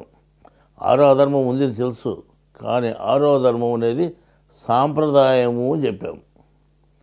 అంటే సాంప్రదాయము అనేదాన్ని ఆరో ధర్మము మీరు లెక్కేసుకున్నారు, దాని గురించి పెద్దగా పట్టించుకోలేదు మీరు. మరి ఆరో ధర్మం ఏమిటి? ఇప్పుడు ఏం చెప్పానంటే ఆరో ధర్మం ఏది క్వశ్చన్ మార్క్ ఇస్తే సాంప్రదాయాలు సార్ మీరు చెప్పారు అంటే నేను చెప్పినాను. ఏం చెప్పానంటే బాత్రూమ్ పోయేవాడంతా నెయ్యి తీసుకొని పోయి కడుక్కుంటాడని చెప్తే మీరు చెప్పినా నెయ్యి తీసుకొని కడుక్కుంటాడంటే ఎట్ట కడుక్కుంటాడు నెయ్యి తీసుకొని పోయాడు? మీరు అడగాలి కదా, ప్రశ్న వేయాలి కదా మీరు. నేను చెప్తే అనేదేనా నెయ్యి తీసుకొని పోయి కడుక్కుంటాడంటే మీరు ఏమన్నా ప్రశ్న ఎలా? నెయ్యి ఎట్ట కడుక్కుంటారు, నెయ్యితే ఇంకా బంక్ అవుతుంది, ఇది అంతా మిక్స్ ఇంకా పూసుకున్నట్టు అవుతుంది, కడుక్కున్నట్టు కాదు అని అడగాలి మీరు. మీరు ఆ ప్రశ్న వేయకుండా కరెక్ట్ అప్పుడు చెప్పిండే నెయ్యని అని అంటే నేను అదే పని చెప్పినా నెయ్యని. మీరు ఎంత మటుకు ఆలోచించింది మీ తలకాయల్లోని మీరు అదే మీరు చెప్తున్నారు. సాంప్రదాయాలు అని చెప్తున్నారు. సాంప్రదాయము అంటే ఏమి? ఒక ఆచరణతో కూడుకున్నటువంటిది. మళ్ళీ ఈ రకంగా ఒక్కొక్క మతానికి ఒక సాంప్రదాయం ఉంది. సాంప్రదాయాలు బట్టి ఇది పలాని మతం అని చెప్తున్నాము. సాంప్రదాయాలే మతం, మతమే సాంప్రదాయాలు. మతానికి విడి తీసుకొని చూస్తే సాంప్రదాయాలు ఉన్నాయి. సాంప్రదాయాలు అంటే కలుపుకుంటే మతం అవుతుంది. అది కొన్ని సాంప్రదాయాలు ఈ మతానికి ఉంటాయి, కొన్ని సాంప్రదాయాలు కూడా ఈ మతంలో ఉండే సాంప్రదాయాలు ఆ మతానికి ఉండవు, ఆ మతంలో ఉండే సాంప్రదాయాలు ఇంకో మతానికి ఉండవు. ఈ వేరువేరు సాంప్రదాయాలతో కూడుకునేది మతాలు. కాబట్టి మతాలే సాంప్రదాయాలు. నేను సాంప్రదాయం అదనం అంటే మీరు తిన్నారు అడగలేదా మీరు? అడగరు. ఏంటి అడుగుతారు? నెయ్యి తీసుకొని పోమంటే నెయ్యి కావాలనుకుంటే ఎట్లయితే అది అట్లా మీ పని అంతా ఇది పనికొచ్చేదా పనికిరాందా? ఇది పోదు, నీళ్ళైతే పోతుంది, ఇది పోదు, ఇంకొంత కలుసుకుంటుంది అని చెప్తారేమన్నా? చెప్పనట్లా. ఏది చెప్పినా వినేది పోయేది, అది జ్ఞానం అనుకునేది. విశిష్టం ఉండాలి మనకు పెద్దానికి. విశిష్టం లేకపోతే మనం ఎట్టైనా మాట్లాడతాం. అందువల్ల నేనేం చెప్తున్నానంటే సాంప్రదాయం అనేదే మతము, మతం అనేదే సాంప్రదాయము, రెండు ఏకంగా ఉన్నాయి. కాబట్టి మనము దాన్ని ఆరో అధర్మం అనేది లేదు. అర్థమైందా? అందువల్ల మీకు ఎంత మటుకు విచక్షణ పనిచేస్తూ ఉందని గురువు ఎక్కడైనా ఆ విధంగా చెప్పినప్పటికీ మీరు విచక్షణతో యోచన చేయాలి కదా. శాస్త్రబద్ధత అనేది ఒకటి ఉంది మీకు. అందుకే చెప్పాడు ఆయన, గ్రంథములోనే మిమ్మల్ని తప్పుగా అర్థపెట్టేట్టు చేసి మిమ్మల్ని తప్పుదారులు పంపించేదానికి కూడా నేను అవకాశాలు పెట్టుకున్నానని కూడా చెప్పినాడు. అర్థమైందా? మరి పరమాత్మ పనిచేస్తాడు అంటే అది శాస్త్రబద్ధతకి లోటు కదా, సరిపోదు కదా అని యోచన చేయకుండా, ఆ విచక్షణ మీకు పని చేయకోకుండా యాదో మనకు అనుకూలంగా ఉంది ఇదేందో ఎట్లా మనం ఆ పరమాత్మ ఏడో కేంద్రంలో ఉన్నాడని చెప్పుకుంటున్నాము, రహస్య గురువు అని చెప్పుకుంటున్నాము, మనకు కనబడుతున్నాడు, మనతో మాట్లాడుతున్నాడు, మనకు జ్ఞానం చెప్తున్నాడు, ఎవనికి తెలియదు మాకు మాత్రమే చెప్తున్నాడు అని చెప్పుకుంటున్నాం. కాబట్టి ఇది కూడా ఉపయోగపడుతుంది అని చెప్పని దాన్ని అండర్లైన్ చేసుకొని మళ్ళీ ఏం చెప్తారు? మేము క్వశ్చన్ ఎత్తే ఎవడు చెప్పలేడు సమాధానం. ఎవడు చెప్పలేడు అనేది ఎందుకయ్యా? మొన్న ఎప్పుడో ఒక 4 నెలల కిందట ఆయన వైజాగ్ ఒక ఆయన దేవుడు 4 విధాలుగా ఉన్నాడు చూడండి అని మీరు అండర్లైన్ చేసి వాక్యం పెట్టి అందరికీ చెప్తా అంటే ఆయన ఏమడిగినాడు? దేవుడు 4 విధాలుగా ఉన్నాడని మీరు ఇవన్నీ చూపించారు కదా ఆధారాలన్నీ. ఇదిగో సున్నాగా అంటే పరమాత్మ పురుషోత్తముడు అంట. పురుషోత్తముడిగా ఒక ఆయన, పరమాత్మగా ఒక ఆయన, కార్యకర్తగా ఒక ఆయన, జీవునిగా ఒక ఆయన. అంటే ఆత్మగా ఒక ఆయన, జీవునిగా, ఆత్మగా, పరమాత్మగా, పురుషోత్తమునిగా ఈ 4 చేసినారు మొత్తానికి. సరే, ఈ విధంగా 4 భాగాలు ఇగో చూడు అండర్లైన్ చేసినాం గురువు చెప్పేది అని మీరు చూపించారు కదా. మరి ఇక్కడ పక్క పేజీలోనే ఉంది కదా, దేవుడు 3 పురుషులు ఒక ప్రకృతిగా ఆ విధంగా 4 భాగాలుగా ఉండారు అని చెప్పినారు కదా. మీరు మరి ప్రకృతి అనే దాన్ని మీరు దీన్ని చూపించకుండా ముందరిది మాత్రం అండర్లైన్ చేసి అందరికీ చెప్తున్నారే, ఇది తప్పు కాదా, ఇది అధర్మం కాదా అని అడిగినాడు అతను. అడిగితే ఏం చేసినారు? మీరు సమాధానం చెప్పినారా? చేత అయిందా మీకు సమాధానం చెప్పనీకి? అతన్ని గదమాయించి నువ్వేమో తాగినావా, అదే ఇదే డామ్ డూమ్ అని ఎగిరి అతన్ని మీ గుంపులో లేకుండా కట్ చేసినారు. అంటే ఎవడన్నా శాస్త్రబద్ధంగా క్వశ్చన్ అడిగితే మీ గుంపులో లేకుండా వాడిని తీసేస్తారు. వాడితో కూడా మాట్లాడకూడదు, వాడు చేయకూడదు అని చెప్తారు. మరి మీకు సమాధానాలు చెప్పనీకి మీకు చేతగాక ఎవడి కోసం క్వశ్చన్ వేర్చేవాడు ఏం చెప్పలేడు, ఈడేం చెప్పలేడు. కనపడుతున్నాయి కదా గురువు చెప్పినటువంటి. 6ని మాయ అని చెప్పనంటారా? 6 ఆత్మ అంటే మాయ అంట. కేవలం పని మనిషి అంట. అందువల్ల ఇటువంటి అధర్మ బోధలు, ధర్మ వ్యతిరేకమైన బోధలు ఇవన్నీ ఇటువంటి వస్తాయని ముందే గురువు ఎప్పుడూ చెప్పడం జరిగింది. ఇది 6వ అధర్మం అనేది మొదలైంది. ధర్మ వ్యతిరేకమైన బోధ, ధర్మ వ్యతిరేకమైన కార్యములు అంటే పనులు. అర్థమైందా? ఈరోజు అంత తెలివిగా ఏం చేశారు? మాయ ఏం చేసింది? స్వామివారి ప్రతిమను చేపించి, ఊరేగింపు చేపించి, వెనకలే దాన్ని కూడా ఒక మతంగా క్రియేట్ చేయాలని ప్రయత్నం చేసింది. అది ఎప్పుడైతే వీళ్ళు అడ్డం పడినారో దానికి, మళ్ళా మమ్మల్ని జగద్గురువు కాదన్నారా, ఆయన్ని ఉత్సవాన్ని చేపినీయలేదు అని అందరినీ రెచ్చగొట్టి మళ్ళా తీవ్రవాదులు, ఉగ్రవాదులుగా తయారు చేసేదానికి పూనుకున్నారు. అంటే మాయ యొక్క పని అట్లుంటుంది. ఆ విధంగా మిమ్మల్ని ఊహకు అందకుండా మోసం చేస్తుంది ప్రతి ఒక్కరిని అని చెప్పడం జరిగింది. అందువల్ల ఇప్పటి నుంచి అయినా సరే, ఈ మధ్య మేము ముఖ్యంగా మందిరం వాళ్ళకు కూడా ఏం చెప్తున్నారు ఈ మధ్య, మొన్న మీటింగ్లో కూడా చెప్పుకుంటున్నారు, మనం గ్రంథంలో జ్ఞానం ప్రకారమే నడుచుకోవాలా, పెద్దలు చెప్పినట్టు వినకూడదు. బాగానే ఉన్నాయి, మీరు అన్ని నీతి సూత్రాలు, జ్ఞాన సూత్రాలు బాగానే చెప్తారు, మీరు మాత్రం పాటించరు. మీరు ఆచరించేది ఏంది ఉండదు. ఎదుటోనికి చెప్పడానికి పనికొచ్చాయి అన్నీ. జ్ఞానం అందరికీ సమానమే. అందువల్ల మనం ఒకరికొకరు ద్వేషాలు పెంచుకోకూడదు, అసూయలు పెంచుకోకూడదు. జ్ఞానం దగ్గర అసలు మొదట పెంచుకునే వాళ్ళే మీరు. మొదట ద్వేషాలు, అసూయలు వచ్చినదే మీకు. మొదట అడ్డమైన వీడియోలు చేసి వాణి దంపనికి పోయి, ఇన్ని కొట్ట నీకు పోయి పనికి మాల పనులు చేసినదే మీరు, మొదలు పెట్టినదే మీరు. మళ్ళీ ఈరోజు నీతి వాక్యాలు, నీతి సూత్రాలు, జ్ఞాన సూత్రాలు అని మీరు మాట్లాడతారు. ముందు మీరు పాటించేది నేర్చుకోండి. ఎక్కడైతే ఆయన జ్ఞానం చెప్పినాడో అక్కడ మీరు అజ్ఞానాన్ని బోధించకుండా, అధర్మాన్ని బోధించకుండా ఉండండి. 5 నెలల్లో ఏం చేసినారు? ఏం చెప్పుకుంటున్నారు మీరు? కర్మయోగము, బ్రహ్మయోగము 2 భావంతో కూడుకునేటి లోపల, భక్తి యోగం ఒకటి బయటికి కనపచ్చేది అని చెప్తున్నారు. అంటే మీకు అనుకూలంగా ఉండాలని అంటే చెప్పుకుంటే ఎట్లా? అంటే మీరు అందరూ చేసేది భక్తి యోగమే అని అందరికీ చెప్పాలనే? గురువు చెప్పిందంతా మీకు పని లేదా? గురువు ఏం చెప్పినాడు? కర్మయోగము, భక్తి యోగము, ఈ 2 యోగాలు లోపల నీ భావంతో ముడిపడి ఉన్నాయి, బయటికి తెలిసేటివి కాదు, బాహ్య ఆచరణతో గుర్తుపట్టేటివి కాదు. బయటికి చేసే పనుల వల్ల భక్తి యోగము కానీ, కర్మయోగము కానీ ఏమాత్రం తెలియదు. ఒక బ్రహ్మయోగం ఒక్కటే బాహ్య ఆచరణకు కనపడుతుంది. బయటికి తెలిసేది బ్రహ్మయోగమే, అది కూడా భావంతో చేసేదే, కానీ అది బయటికి తెలుస్తుంది, కనపడుతుంది. కానీ ఈ 2 బయటికి కనిపించేటివి కాదు. ఏది భక్తి యోగము కానీ, కర్మయోగము కానీ కేవలం భావంతోనే కూడుకుని ఉన్నాయి అని గురువు చెప్పిన మాటకు వ్యతిరేకంగా, బైబిల్ గ్రంథంలో చెప్పిన దానికి వ్యతిరేకంగా అదే బైబిల్ గ్రంథం పట్టుకొని ఏం మాట్లాడుతున్నారు మీరు? కర్మయోగము, బ్రహ్మయోగము 2 కనపరావు, భక్తి యోగం మాత్రం కనపడుతుంది అని చెప్తారా? అంటే గురువు చెప్పింది ఏం కావాలా? మరి ఇవన్నీ ఏమంటారు? గురువు ఎక్కడైతే జ్ఞానం బోధించినాడో అక్కడ అజ్ఞానం బోధించినట్టు కాదా? మేము ప్రతి నెల చూడం, మీకు ఎప్పుడో ఒకసారి చూసి ఇట్లా కనపడుతుంటాయి. సందర్భం వచ్చింది కాబట్టి మాట్లాడాల్సి వస్తూ ఉంది.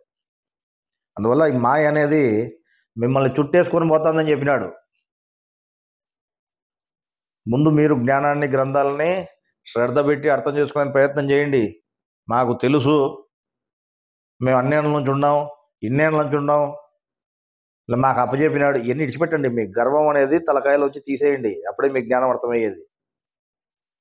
ఈ గర్వము, ఇంకోటి ఎదుటల మీద అసూయ, ద్వేషము, ఇవన్నీ మీలో ఎప్పుడు వెతపోతాయో అదంతా మాయ, గుణాలతో కూడుకుని ఉండేది అది. ఆ మాయను ఎప్పుడైతే మీరు దాటుతారో అప్పుడు మీకు జ్ఞానం అర్థమవుతుంది. అంతవరకు మీకు జ్ఞానం అర్థం కాదు.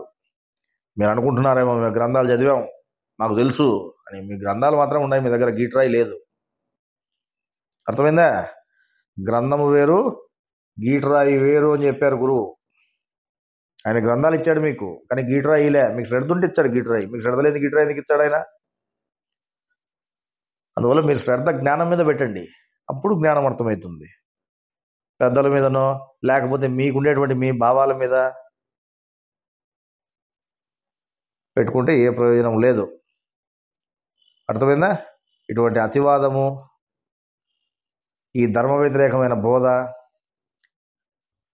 ధర్మ వ్యతిరేకమైనటువంటి కార్యములు ఇవన్నీ మానుకొని ఇప్పటి నుంచైనా గురువు చెప్పినటువంటి అసలైన సారాంశం ఏముందని తెలుసుకోమని చెప్పని కోరుతూ ప్రతి ఒక్కరూ శ్రద్ధగా మీ శరీరంలోని తండ్రిని అంటే ఎవరిని, ఆత్మను 6వ నంబర్నే మీరు వేడుకుంటే ఆ 6వ నంబరే మీకు జ్ఞానాన్ని అందించేవాడు. చెప్పినారు కదా గురువు ఇందాక మీటింగ్లో, ఈ 6వ నంబర్ ఆయనే మీకు జ్ఞానాన్ని చెప్పేవాడు.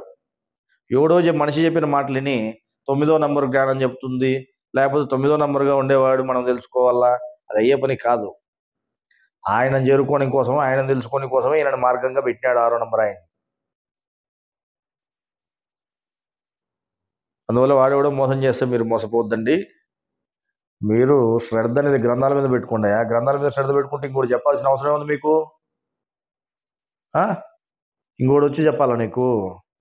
శాస్త్రబద్ధతగా మీరు అర్థం చేసుకోలేరా? అంటే మీకు అంత శ్రద్ధ లేదా? మీరు అటువంటి శ్రద్ధ లేనప్పుడు మీరు ఎప్పటికీ మోక్షాన్ని చేరలేరు. మీరు ఆ శ్రద్ధ కలిగినప్పుడే, ఆ శ్రద్ధని మీరు తెచ్చుకున్నప్పుడే అప్పుడు మీకు జ్ఞానం అర్థమవుతుంది. అప్పుడే మీరు మోక్షాన్ని పొందగలుగుతారు. అర్థమైందా? ఈయన కూడా చెప్పేది అదే, ఎవరా బ్రహ్మంగారు అని చెప్పుకునే ఆయనకు కూడా మీరు అవన్నీ మళ్ళీ ఒకసారి పరిశీలన చేసుకోండి. మొదటి నుంచి ఏదైతే మీకు అర్థమైనాయో ఇదే కరెక్ట్ అని గీత గీసుకోవద్దండి. మాయ మిమ్మల్ని మోసం చేస్తూ ఉంది, మోసం చేసింది. అర్థమైందా? మీరు ఆ మాయలో పడిపోయి మాయతో కూడుకొని ఉన్నారు కాబట్టి ఇటువంటి అజ్ఞాన బోధ అంతా చేస్తున్నారు, ధర్మ వ్యతిరేకమైన బోధ అంతా చేస్తున్నారు. అటువంటి ధర్మ వ్యతిరేక బోధ చేయడం వల్ల ఏం జరుగుతుంది?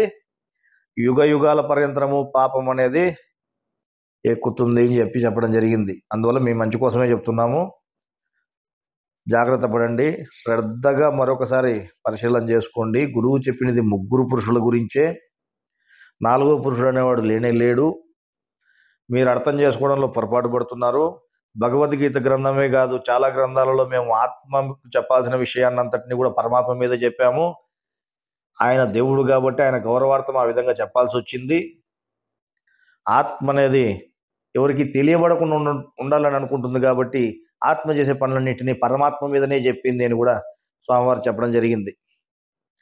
అందువల్ల ఆ విధంగా చెప్పినటువంటి విషయాలను పట్టుకొని మీరు అండర్లైన్ చేసుకొని ఇది పరమాత్మ, ఇది పరమాత్మ అని మీరు 10 సార్లు చెప్పుకునేంత మాత్రాన్ని ఏం ప్రయోజనం లేదు. మీరు 200 మందినో 300 మందినో లేదు కొన్ని వేల మందిని ముందర వేసుకొని చెప్పినా కూడా ఏ ప్రయోజనం లేదు. అసత్యాన్ని 1000 మంది చెప్పినా అది సత్యము కాదు. ఎప్పటికైనా లాస్ట్కు మీకు త్రైత సిద్ధాంతం అనేది దిక్కు, అంటే 3 ఆత్మలే దిక్కు. ఈ 3 ఆత్మల వివరము తెలుసుకుని మధ్యలో ఆత్మని మీరు ఎప్పుడైతే 6వ నంబర్ ఆత్మని పట్టుకుంటారో, ఈరోజు మీరు మాట్లాడారు కదా 6వ నంబర్ ఆత్మని పట్టుకుంటే ప్రయోజనం లేదు, మీరు యాడికి పోరు ఈడే ఉంటారు అని, లాస్ట్కు నువ్వు మోక్షం పోలన్నా సరే ఈ 6వ నంబర్ ఆత్మని పట్టుకోవాల్సిందే. అర్థమైందా? అందువల్ల జాగ్రత్తగా జ్ఞానం తెలుసుకోండి. అంతేగాని జ్ఞానం దగ్గర ఇటువంటి రెచ్చగొట్టేటువంటి పనులు మానుకోండి. వాళ్ళు జగద్గురువు కాదన్నారు, వీళ్ళు కాదన్నారు, ఇంకోటి అన్నారు అని అనవసరమైన విషయాలన్నింటినీ ప్రజల్లోకి చూపించి రెచ్చగొట్టడం వల్ల ఏ ప్రయోజనం లేదు. అందువల్ల మీ శరీరములో 6గా ఉన్నటువంటి ఆత్మనే మీరు వేడుకోండి, సరైన జ్ఞానము తెలియజేయమని చెప్పని. ఈరోజు మనం మాట్లాడుకున్నటువంటి విషయాలను కూడా అర్థమయ్యేటట్టుగా చేయి తండ్రి. ఈయన చెప్తా ఉండేది సత్యమా కాదా అసత్యమా ఏదైనా కానీ మేము చెప్పిన దాన్ని కూడా గుడ్డిగా నమ్మమని చెప్పలేదు. శాస్త్ర పద్ధతితో యోచన చేసుకుని మీకు లోపల దేవుడు ఒప్పిస్తేనే ఒప్పుకోండి, లేకపోతే లేదు. మీరు ఒప్పుకోవాలని రూల్ ఏం లేదు. అర్థమైందా? కాకపోతే మీరు సరైన విధానాన్ని అర్థం చేయమని చెప్పి మాత్రం దేవుని వేడుకోండి. సరే, ఇంతటితో ఈరోజు సమావేశాన్ని ముగిస్తాము. నమస్కారం.